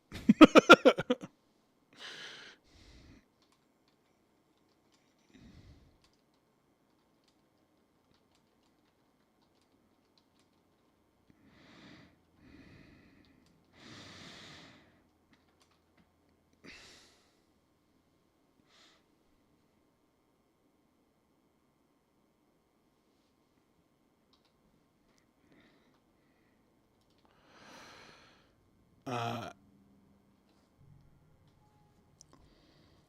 and I do think I'll wait them out. So,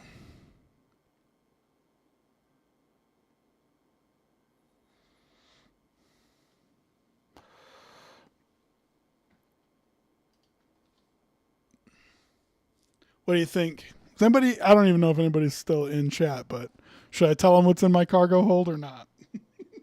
I feel like I shouldn't.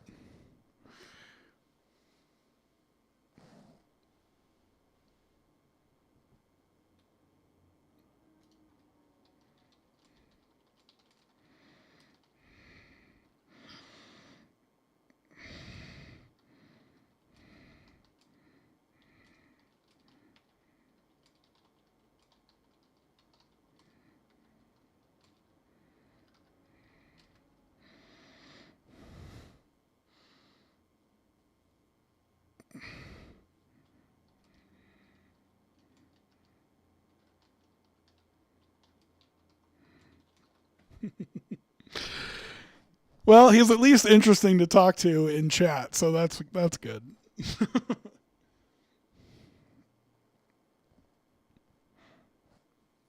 Um, my timer's up here in this top corner. 2 minutes left until I can log off.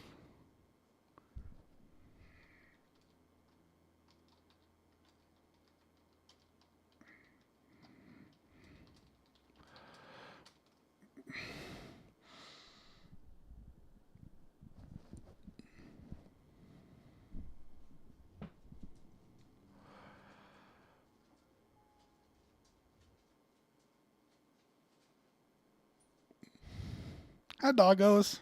How we doing? Hello. Hi. Yeah, there's lots of cords. Be careful.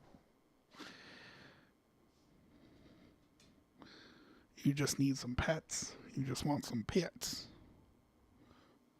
I'd call him up here so you can see him, but I'm pretty sure he will knock something over.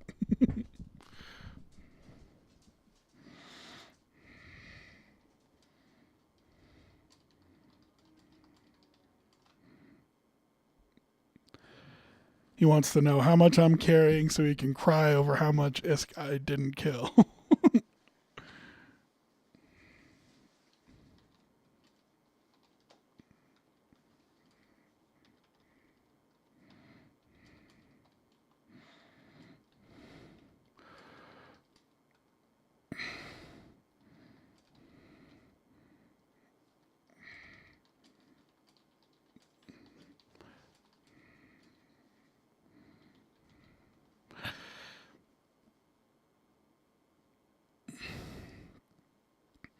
Missed 150 billion hauler.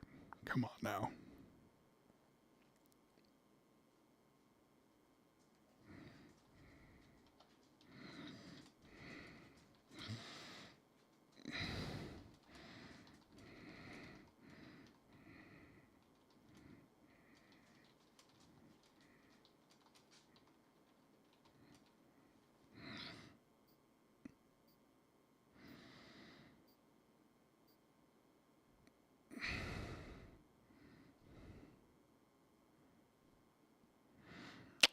Okay, timer's done, which means I can log off in space and leave this person for forever.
Well, this guy was fun to talk to, but it's time to leave him, you know?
Let's see. They got the probes out. Can they get me? I don't think so, but we'll see.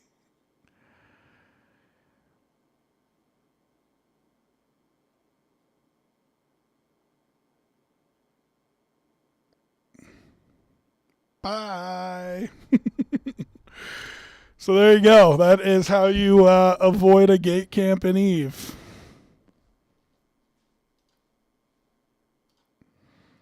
Okay. We are going to do some more Eve when I come back. It'll be probably as unsuccessful as that was. And then we'll do a little bit of Baldur's Gate 3, I think, after that. So, going to take a quick break, run some ads so we drop the pre-roll, and I'll be back.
What's up, everybody?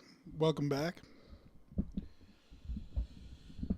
I think we're going to do one more dangerous run through space. Maybe.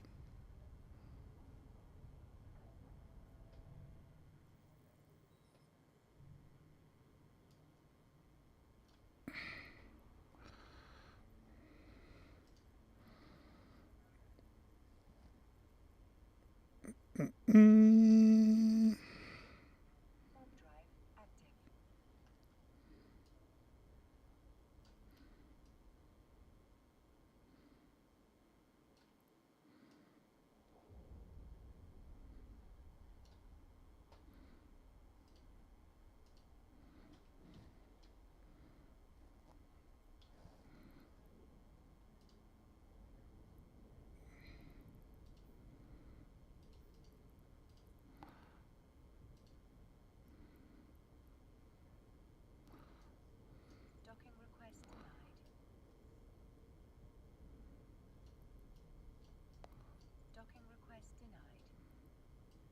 Oh, what?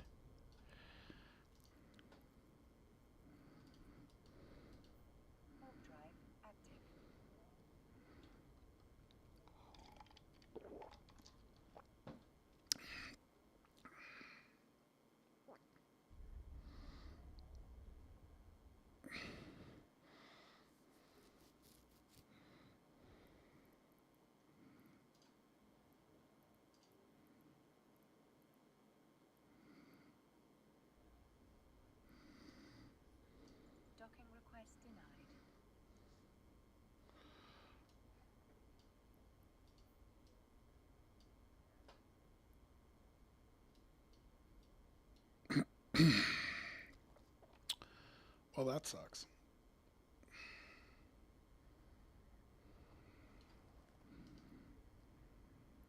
Hmm.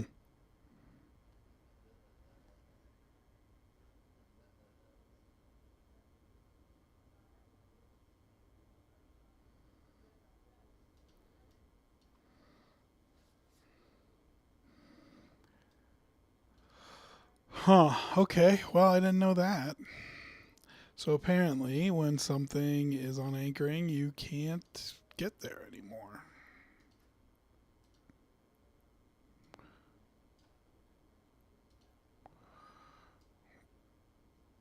So we'll just have to run like this.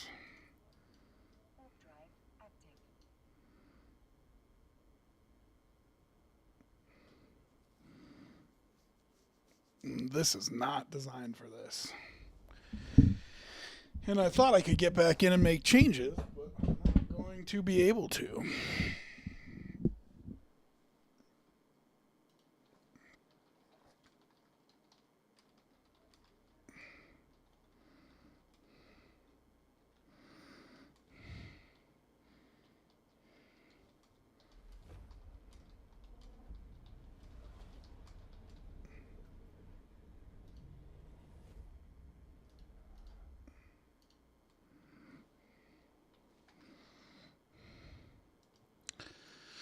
So, as dangerous as what we were doing before is, this is way more dangerous. So, that's fun. And I'm in a worse ship for it.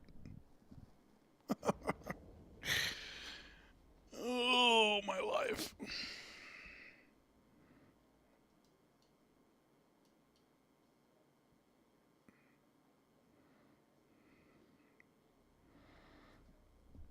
Well, fortunately, neither of these are super important.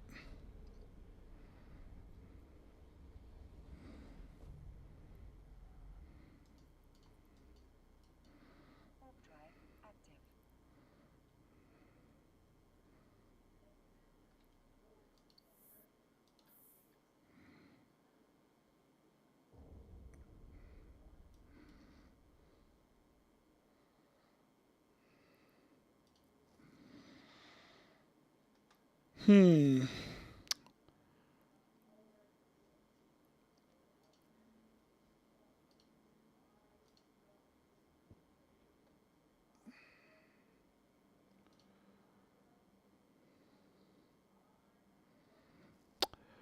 Well,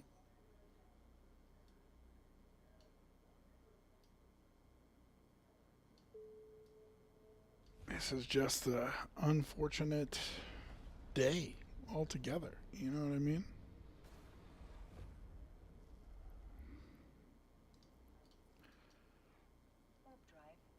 But we'll see if we can make the best of it. All right. Let's see. Where were we? We had just talked about the Colts. Let's talk about the Jaguars. I think the Jaguars are going to be good again this year. I like their coach. I like their coaching staff. I like their talent level. I think they got great wide receivers. I think Trevor Lawrence is a decent quarterback. They got the Hogs on the defensive line. I think Jags fans should feel pretty good about where they are and their prospect to win that division. Conversely, Houston, there was a team that I feel like is so stacked with talent, and I just don't believe in them at all. It's a weird situation to be in.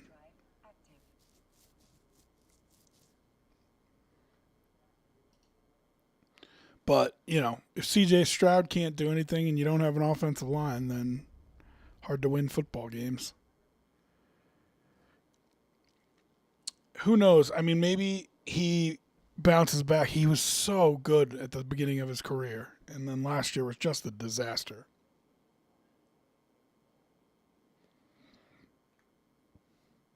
So, is it possible he bounces back? Sure. But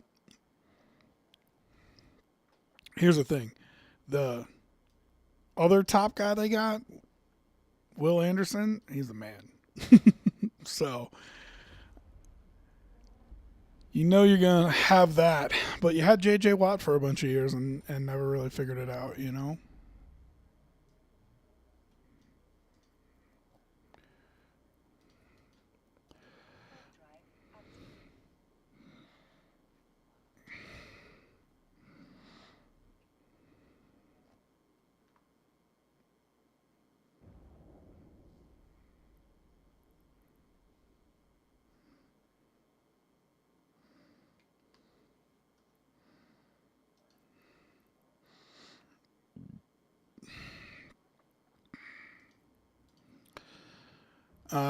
Who else is in that division? Jags, Colts, Texans. Who am I forgetting?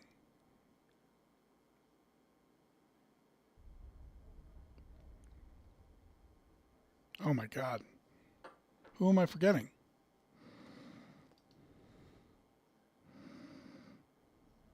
Titans. Titans.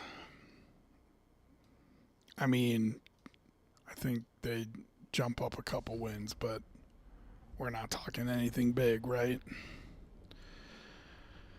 Cam Ward looked like he had a little bit of that it factor last year, which you dig, but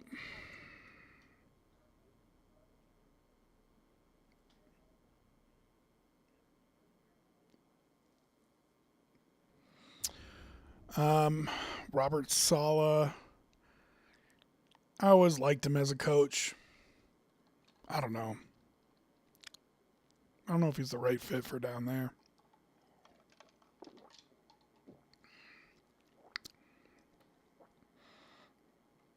They'll be at least an interesting watch. Who's next? AFC West. Whew.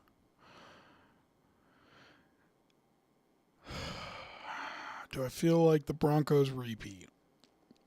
I'm going to say probably.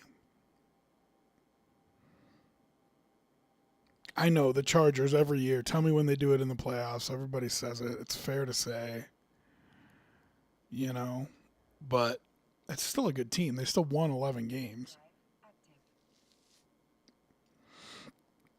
And that was with missing two of their best offensive linemen. So, you feel like they can be better? I do. The Chiefs, man, I've been saying that this is what the Chiefs are for a lot of years. That roster had been declining and declining and declining. They trade away Trent McDuffie. I don't think they figured out their offensive line problems. So, it's going to be about how much can Patrick Mahomes drag them to wherever they're going to go. And I just don't think that's an easy thing to predict. You know what I mean?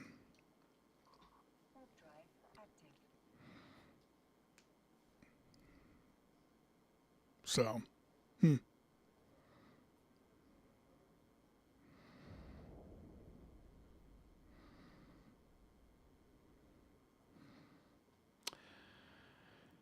And then, I said this on the stream the other day, I think the Raiders are going to be better than people think. It makes me sick to my stomach to say, but I like all the stuff that they've done. I think they've done a good job. Everything after the Max Crosby debacle, I think, has gone really well for them. I like that they have Kirk Cousins. You don't throw Mendoza in there right away. Mendoza, to me, was never the type of guy that was going to be ready right away.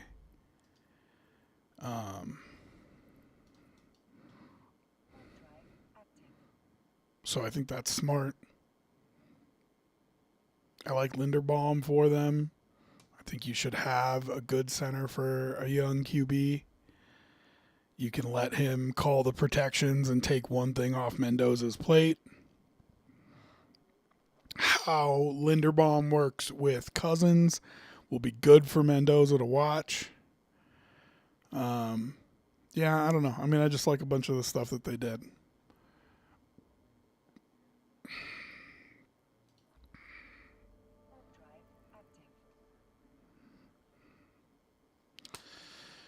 So, and then listen, the Broncos, I think that it was so funny when we were talking about them like 2 years ago, 3 years ago. We're like, the roster has good talent on top, but there's no depth. And now it feels like one of the best rosters in football. But, a bunch of their guys, and you can credit coaching with this, Vance Joseph and Sean Payton.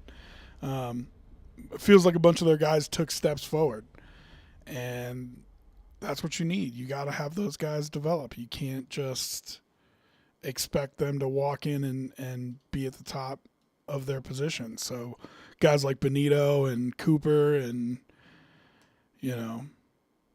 Miners, and I think they all have developed nicely. Bo Nix included in that. So, yeah, I mean, that feels like one of the best rosters in football, doesn't it?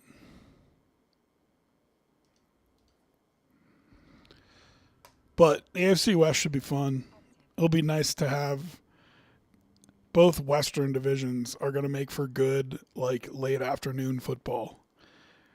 Those West Coast time slots, you're not going to be having to drop games from the Eastern time zone into the 425 slot because there's going to be plenty of awesome games available between the AFC West and NFC West.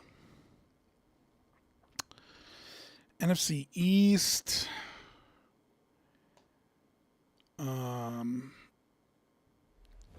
Eagles, I feel like, have dropped back a little bit. I feel like they lost some defensive pieces that I liked. I think A.J. Brown leaving means something. Not everything, but something.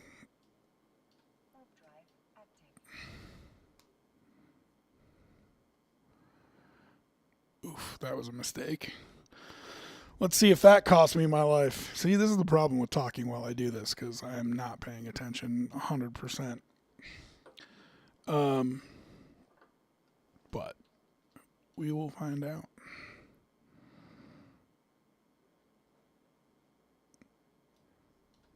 Didn't kill me. Good. Well, that's nice. Giants, it was. I think the Giants are better than most people think. I think they got a good pass rush. I think their defense is okay. Jackson Dart was in a bunch of games last year. I like Malik Neighbors. Scadaboo's a fine back. I think they're probably better than people give them credit for.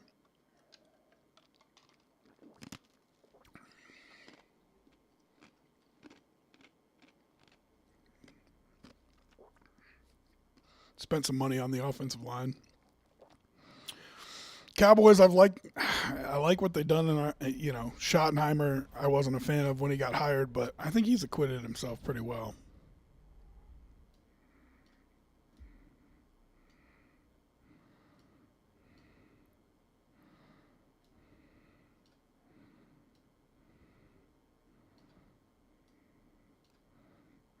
Let this fella take off.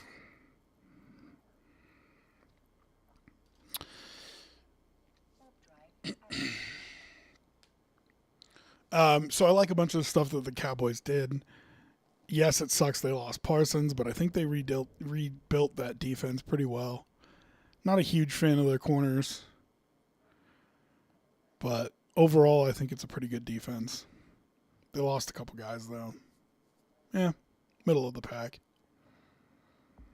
And then Washington, I don't know. I mean, Washington is just all about how healthy is Jaden Daniels, isn't it? That's the only question. The kid looks so skinny, man.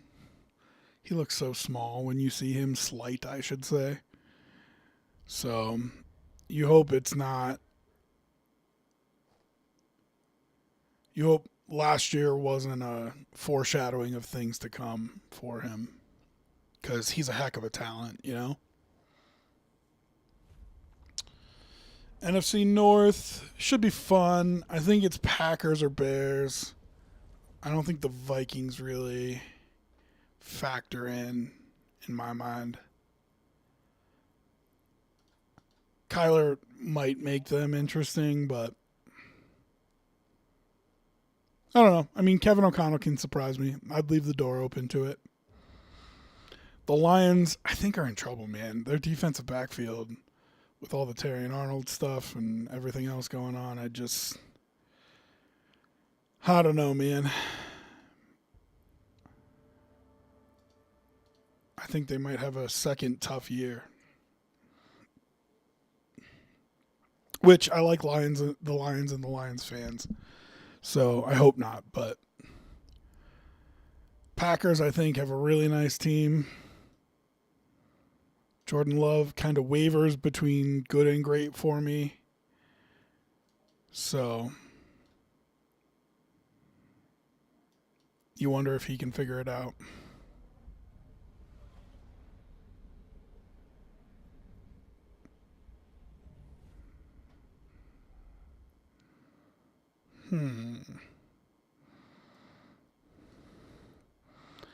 Well, that's certainly suspect. Okay, he's left.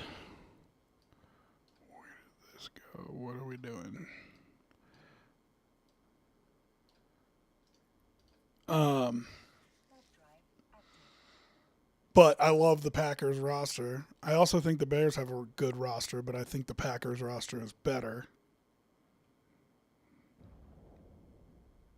But I think that playoff game you watched between them last year, like that's how close I think they are. So, and I think for who wins that division, it just comes down to which of the quarterbacks, which of those two guys takes another step. Does Caleb Williams keep getting better? Does Jordan Love keep getting better? You know? Um, and whoever does is going to own that division the next couple of years, I think. But I think Chicago's got a good roster, too. Yeah, tough call there. NFC South, always a disaster. Man. I really thought that the Bucks were the best team in that division, but all the drama going on with them is kind of crazy. Baker Mayfield, Vita Vea. Um, they have this weird tie to Todd Bowles, and I don't love him either. I don't think he's that good of a coach.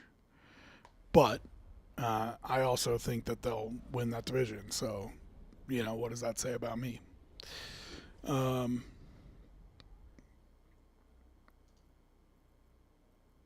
Okay, so this is going to be one of the most dangerous parts of our journey here.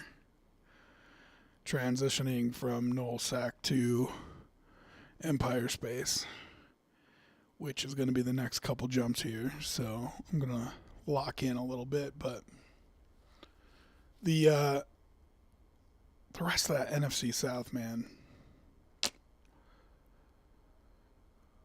I don't think the Panthers are very good. I do like some of the players that they have. Maybe that's just not believing in Bryce Young. Possible. I also don't know what I really think of Dave Canales yet.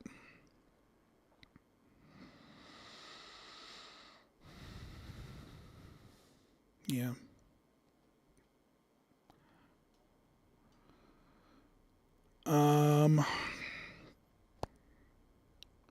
Saints. They played tough at the end of last year. Shuck felt like he was all right. Grew up a little bit.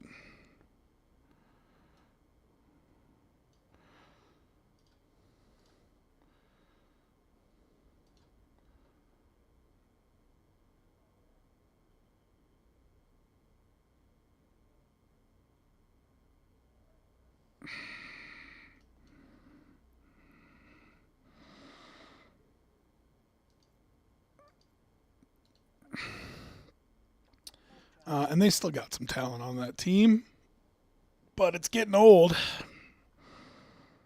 So, interesting there. I think they'll be better. I don't think they'll be good. I like the Stefanski hire in Atlanta.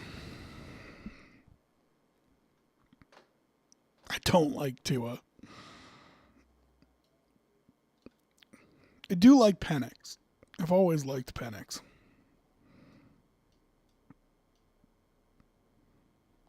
Plenty of talent on that team. Robinson, Pitts, London.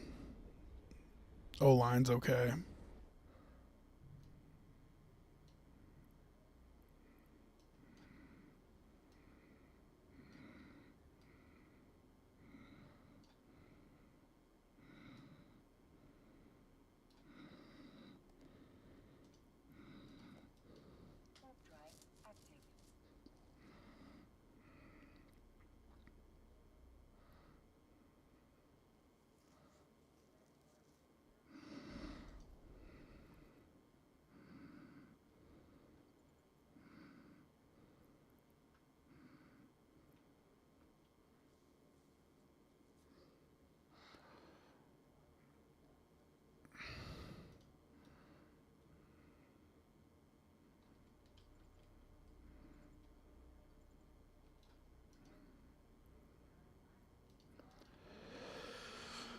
But do I think they have enough to win the South? I don't think so.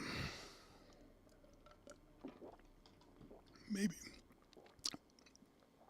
I don't know. Tampa Bay was one of my favorite picks, and then all this stuff just makes me doubt them. And then West, man, the Niners already have like a third of their roster injured. That's crazy. I think the Rams are really good as everybody else thinks that they are. But like there is a assumption that Matt Stafford is staying healthy with what everybody's saying, and he's just had so many issues. So I hope he stays healthy, but I don't know that I would bet on that.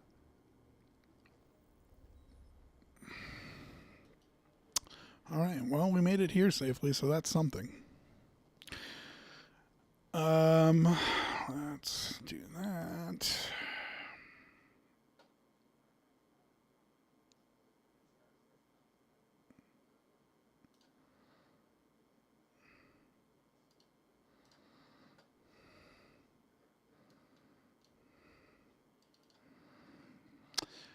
What else? I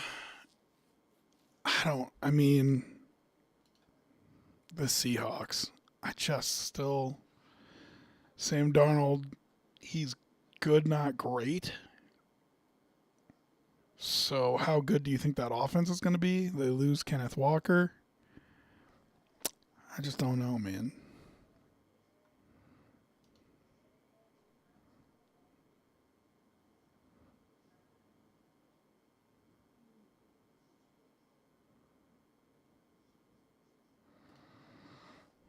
All right, let's switch to some Baldur's Gate 3.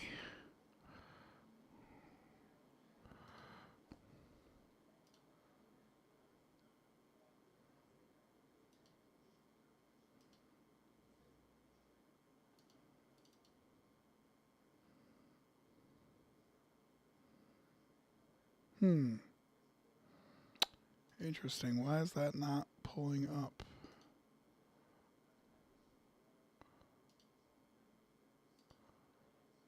There we go.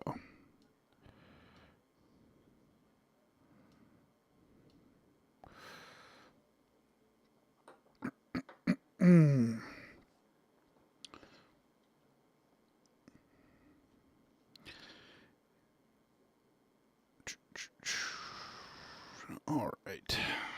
Let's go here.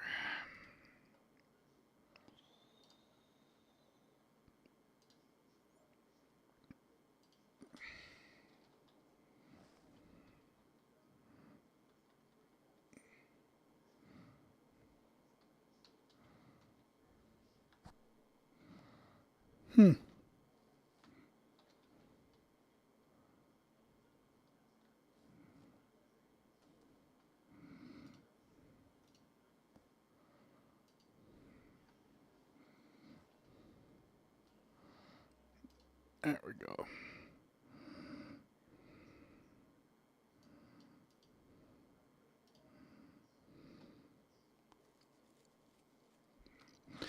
So I've had this obsession lately with playing Baldur's Gate 3 the most ridiculous way possible, which includes playing on honor mode with no companions. Hasn't gone well, as I'm sure you could imagine. And one of the hardest things is the first couple levels, man. It's really tough. So, but hey, let's keep trying. Furthest I've gotten is I had just gotten to level 4 and got dumped. So, that was heartbreaking.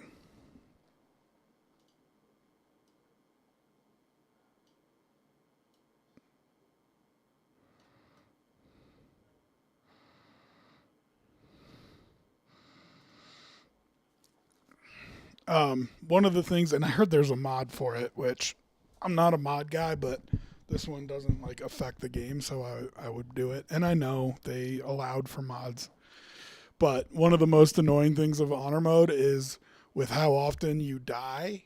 You have to watch these beginning scenes like 6 million times. And so I know exactly which ones I can skip and which ones I take a break during. But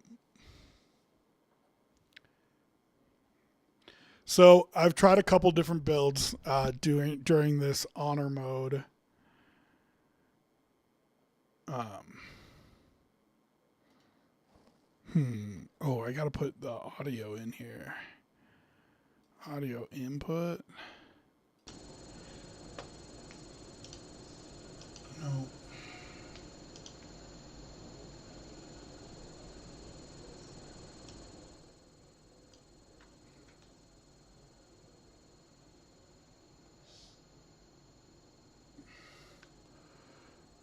Huh.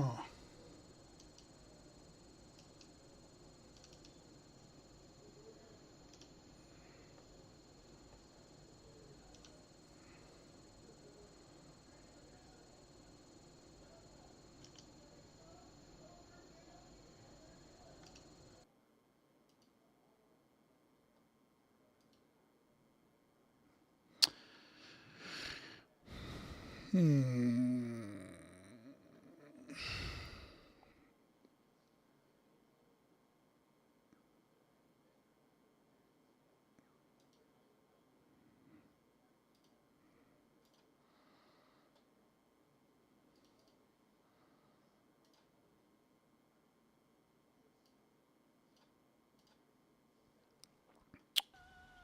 Okay.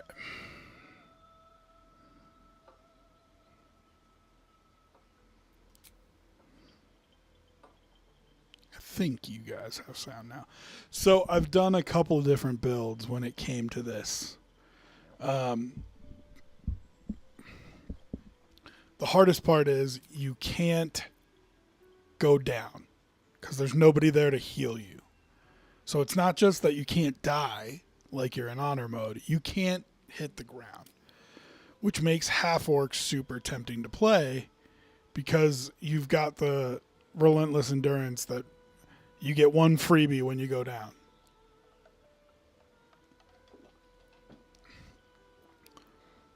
The two most effective builds I've played so far are Druid, so you get the HP pool, and like Rogue Ranger,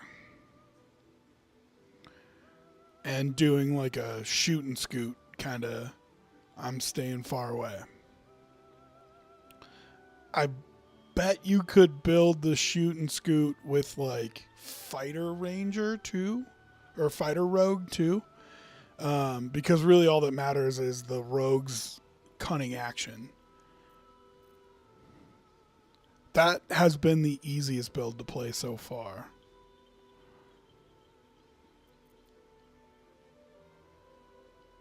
But I feel like I want to try Druid again. I feel like Druid will be more effective the higher up I get.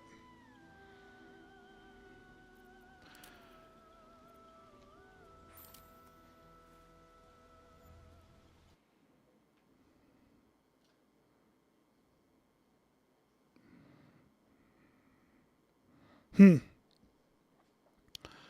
try the Rogue one more time. Background. Hi, buddy.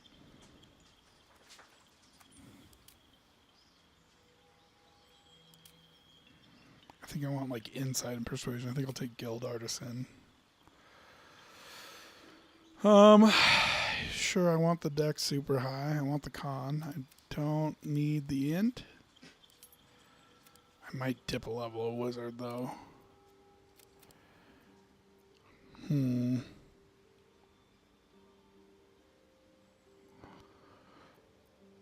Man, maybe we dump wisdom.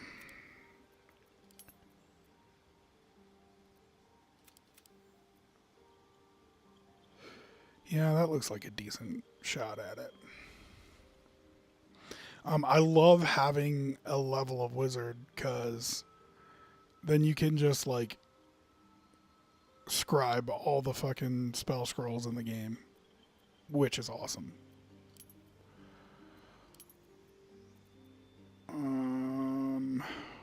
Definitely want that.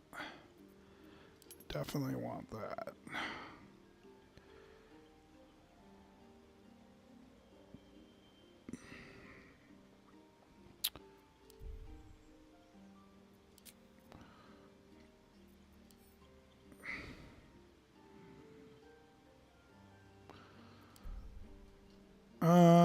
And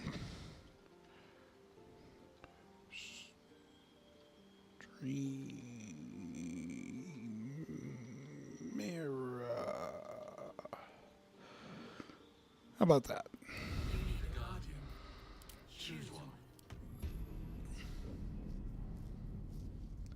So I've tried a druid build. It worked pretty well. The cleric build was super hard. Just getting past the first couple levels. But I feel like long-term cleric is a great option.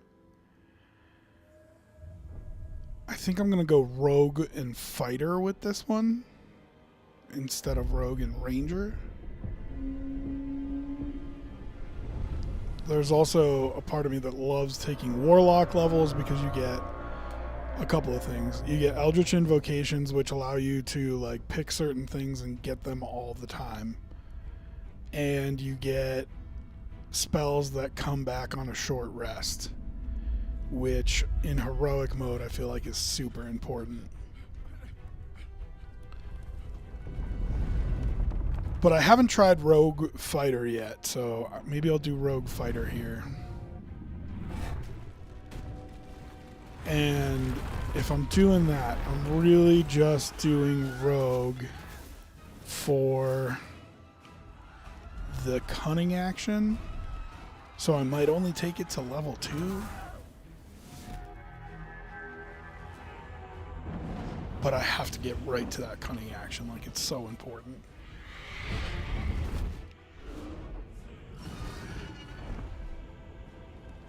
Come over here, say hi.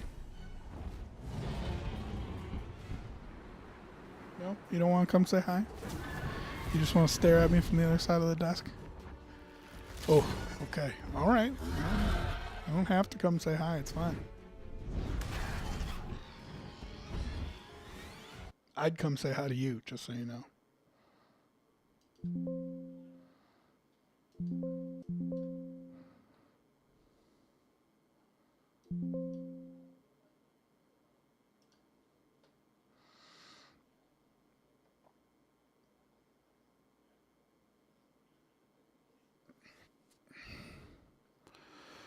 I also have played this beginning part so many times that I know it like the back of my hand, which is annoying and hilarious. In fact, I started a game with my boy Ben, and I was like, do you want me to just run through this as fast as it is humanly possible to run through this? He's like, yeah, go ahead.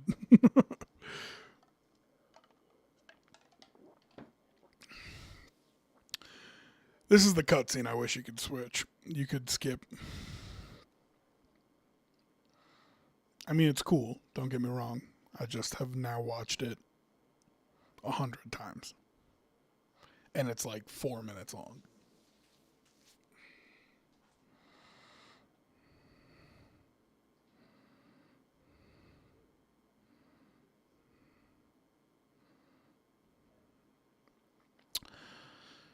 I'm open, though, if you have suggestions on things that you would think would be good for this honor mode solo build. But this is the problem that I have. I make games way harder than they need to be. You know what I mean?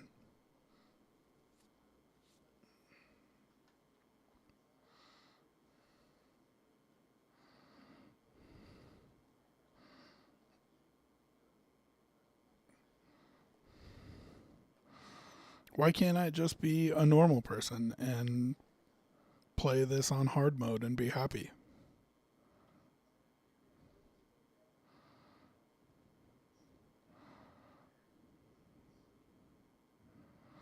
I've never played as one of the characters for this either. I've never played as one of the characters, period.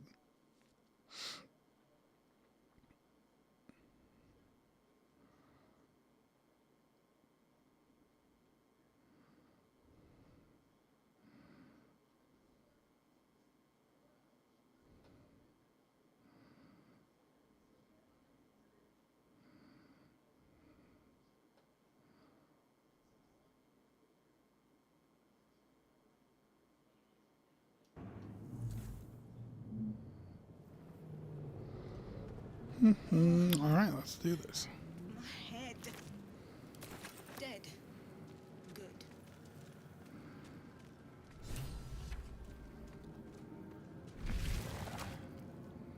These boots have seen everything.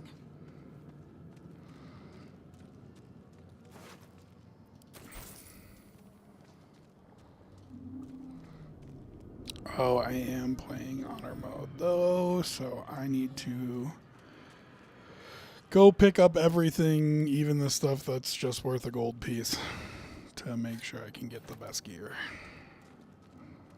Because you better have the best gear, you know what I mean?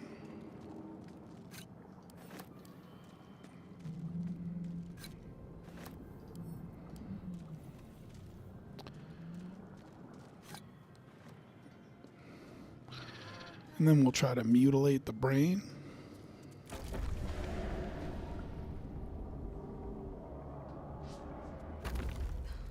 Something's on my mind. Sticks, please. Before they remove us from this body, from this case. Free us. Oh, a character that doesn't have guidance right off the bat. How devastating.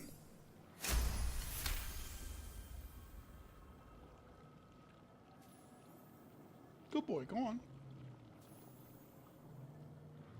Come on.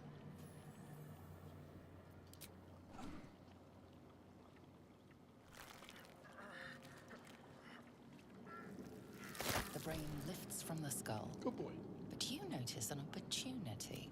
You could cripple the strange creature, making Let's it see if more I get it. subservient, should it prove a threat. Ugh.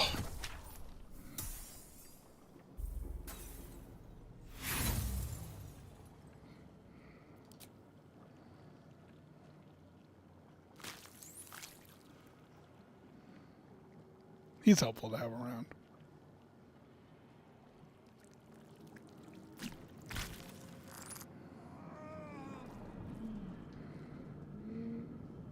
Cursed to put my hands on everything.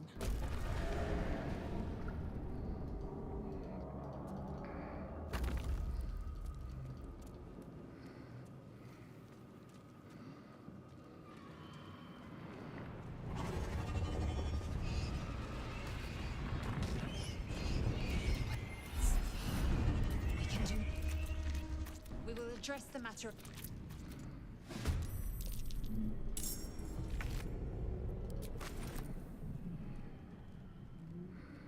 I'll strike you down. I will ascend. Taste my fury.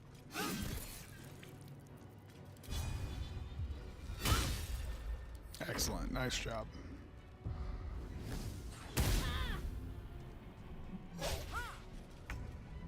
And before anybody's like, you said you weren't playing with any partners, you have to through this beginning part. So no assistance after level 1. I am fury. I am death. Gotta get to the beach first. No traps, please. You prove surprisingly adequate in battle. Now, to the helm. Ooh. Couple of health potions here. Sick. Seems I've done this starting thing so many times that like it's interesting to see the different loot that you get each time you do it. Ship won't be able to take another dragon attack. We need to get out before it's too late.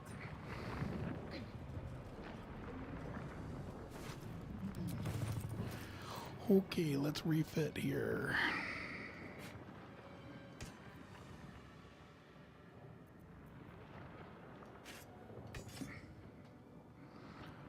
Two of those, and we want that.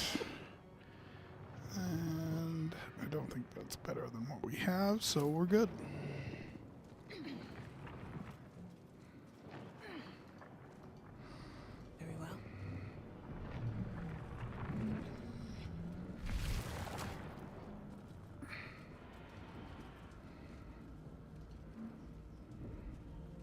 Gave machinery. I can make no sense of it.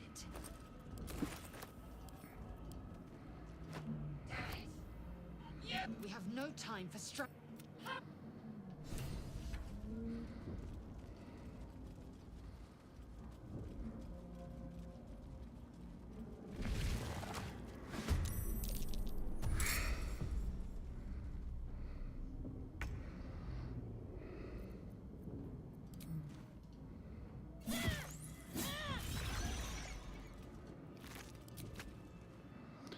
Nice job, baby girl.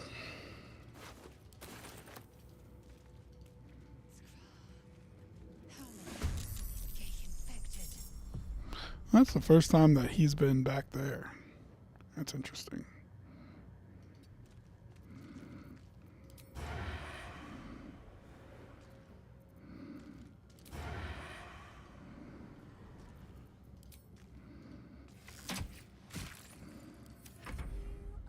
Not us! You must be terminated! I will not know failure. Light on my feet.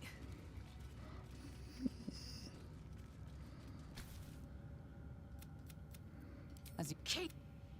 Something. Before it's our turn. A brain in a jar. A room.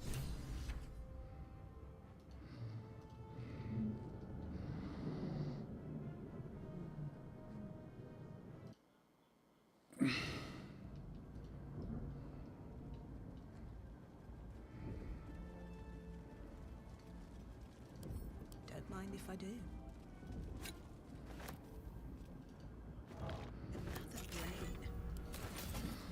I always wonder what Shadowheart is thinking when she sees me unlock that chest while she's stuck inside that thing. The console appeared to combat. What is its purpose? Then discomfort fades, and another sensation washes over you. Connection. Authority. A shiver.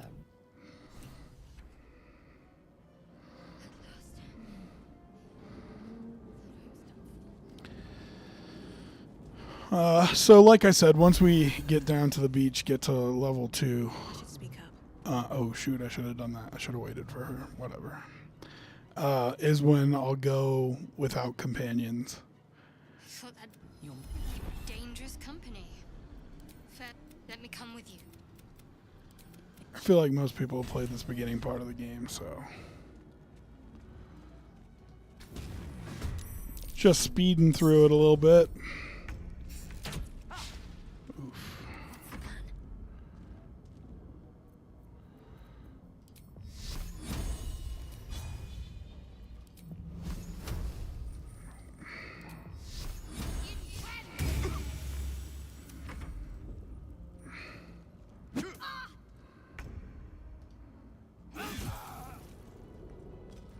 No time to waste.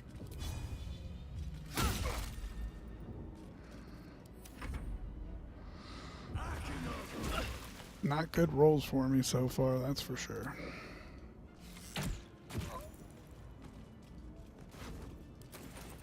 What's in here? Shitty loot. Come on. Give me good stuff.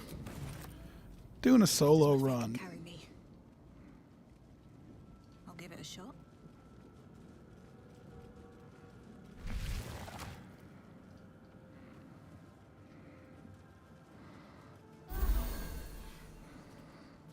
Okay, let's get off this ship.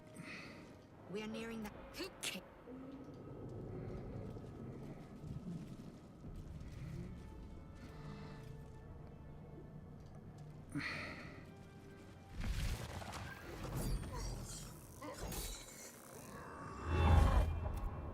Do it.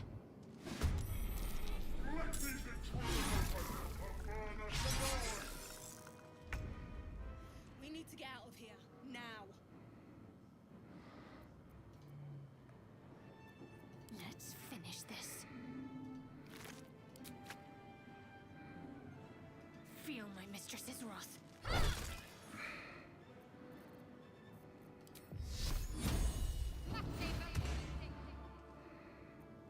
Blood comes easy these days.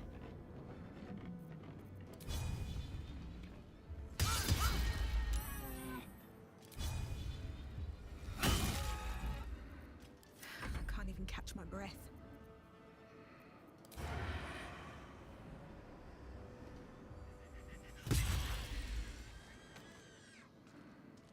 No traps, please.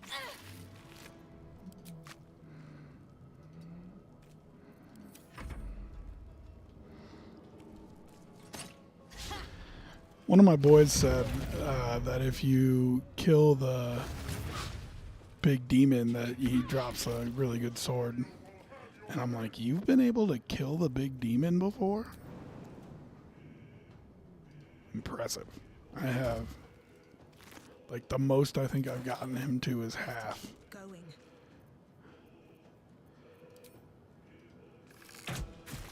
But who knows? Maybe today's the day. To focus.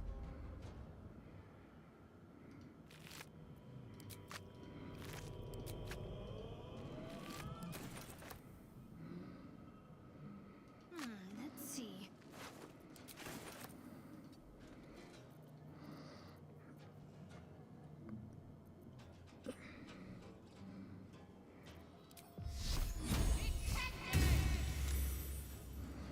I like that.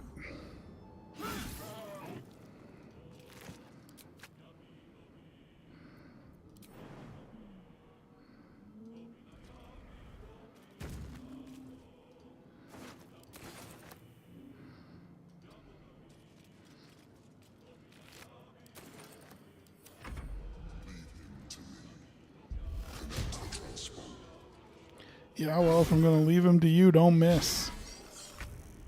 Ignore the You jerk We must off. take the transponder.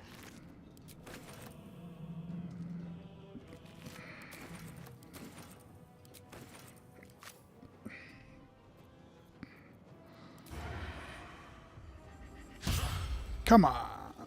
Can't afford to let up. Onward. Come on. Taking position.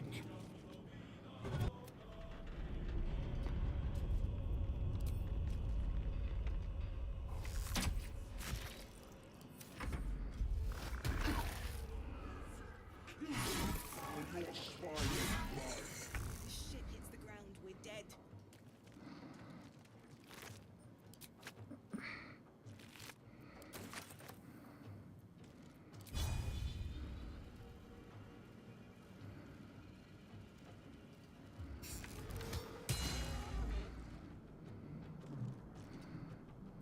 What should I do?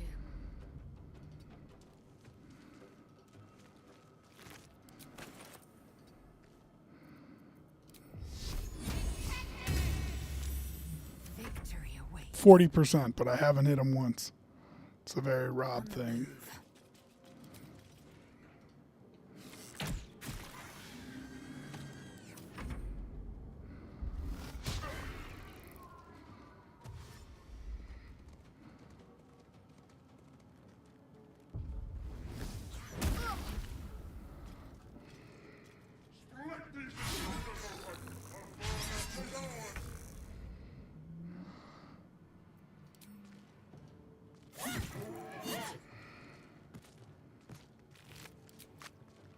Maybe not the best time.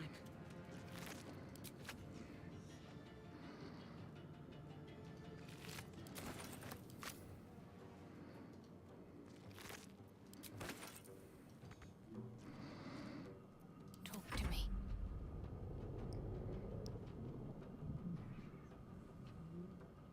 Moving.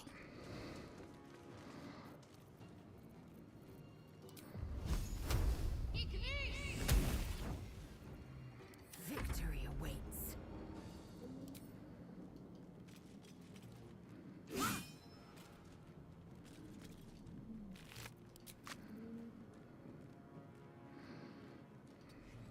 Focus. I need to reach the transponder.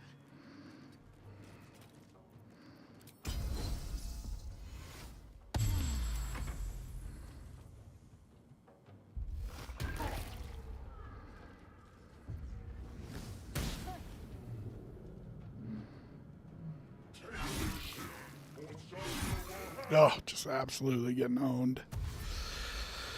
Well, I guess I won't get that sword this time. Come a little closer.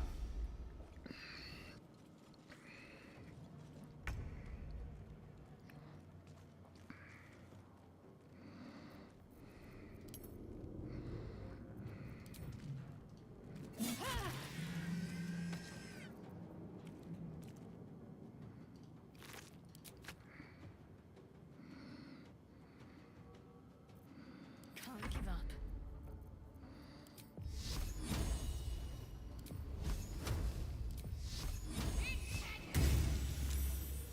Time to strike. Taking position.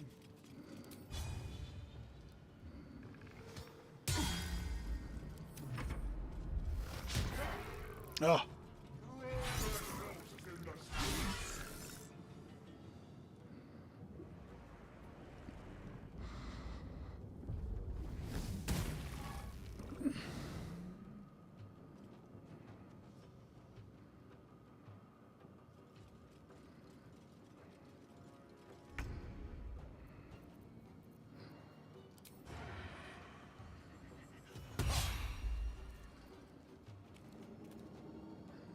Very well. Got to keep fighting.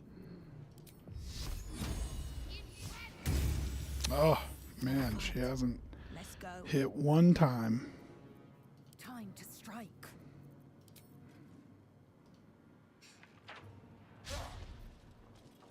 Nothing will stand in my way.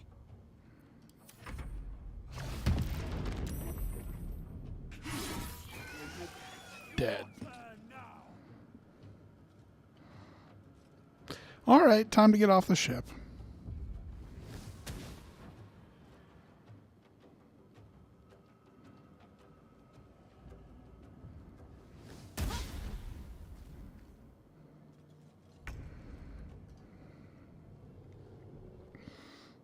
The helm's alien.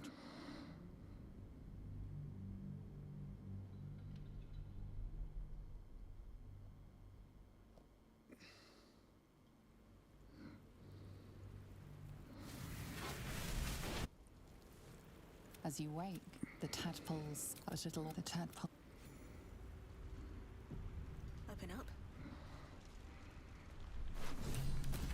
Okay, so as long as I get to level 2 when I meet Shadowheart here, which I should because I killed everybody, we'll be going solo from here on out.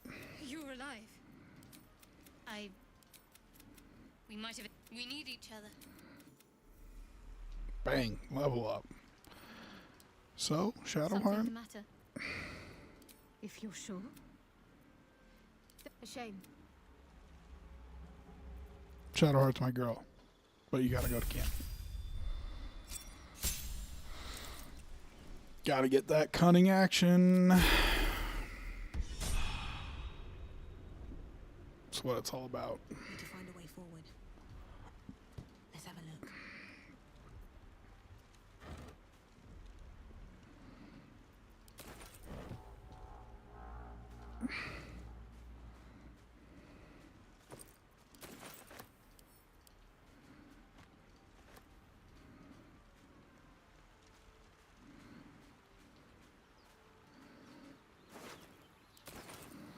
Thank you for the 1 gold piece. I appreciate it. Your life was not wasted. Oh, I should be sending these to camp. More for me? Fresh water. There must be a settlement somewhere nearby.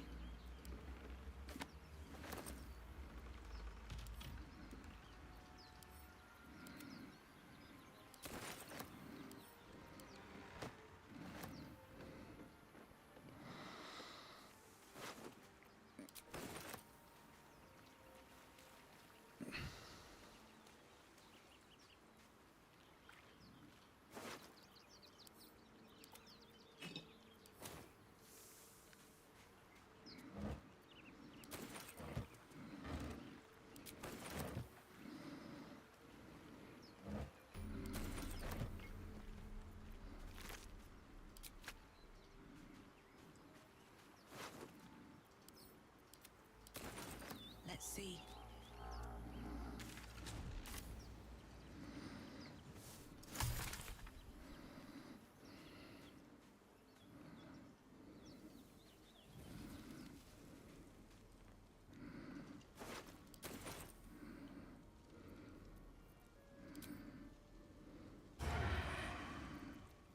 Softer than a whisper.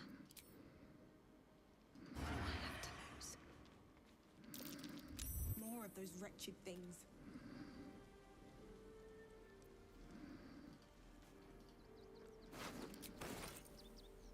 Moving ahead. What happened? Where'd they go? Or did they go further inside? That's weird. That was a little bit of a glitch. I've had them go inside before, but not like that. That felt like a glitch out. Anything of use? But I'll take it. I actually think that hurts me a little bit on this guy. Though other characters, that would have been very nice. Breathe quiet. Move with care. What path lies before me?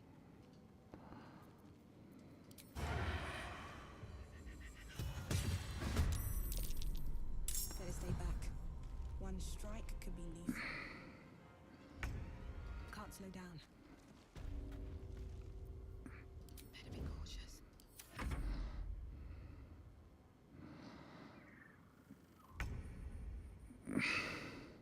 Breathe deep and move.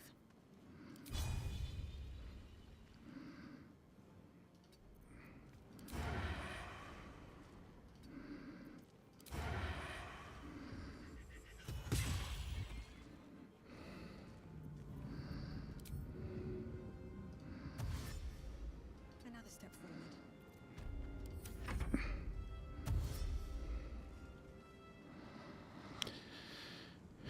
Shoot and scoot. Turn it into a chase scene, you know?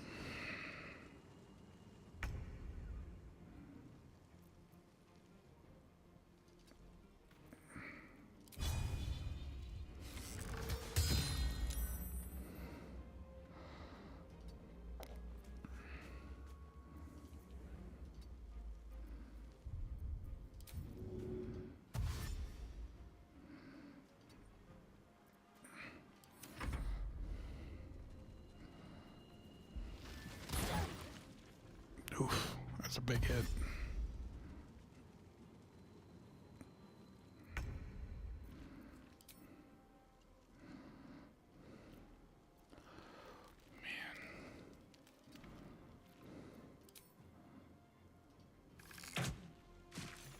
Okay. So let's go around the corner and let's drink one of these.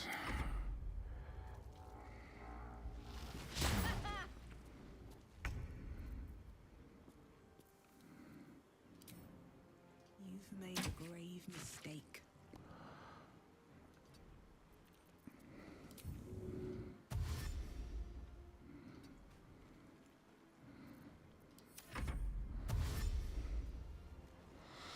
Because every turn they do that, they're helping me out, you know? Oh, of course.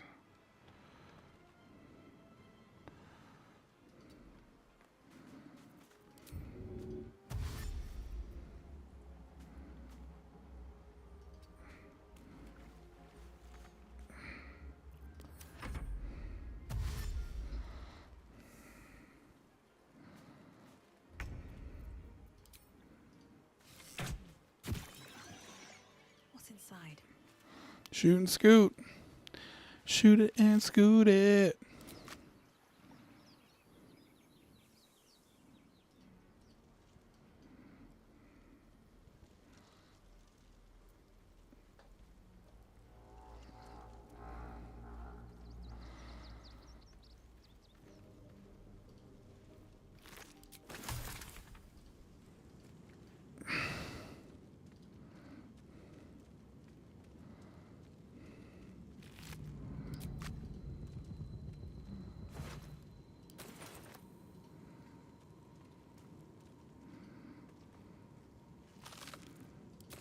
Ooh, that's a nice potion.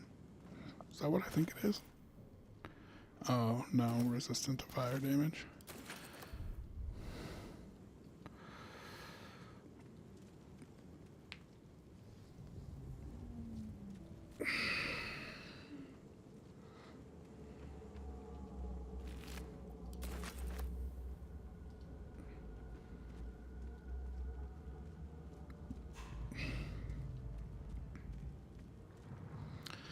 All right, just about time to wrap it up, too.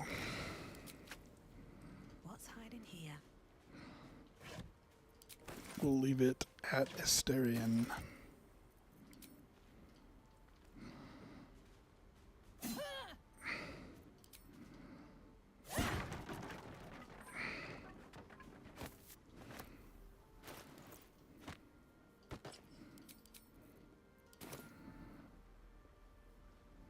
Where that money?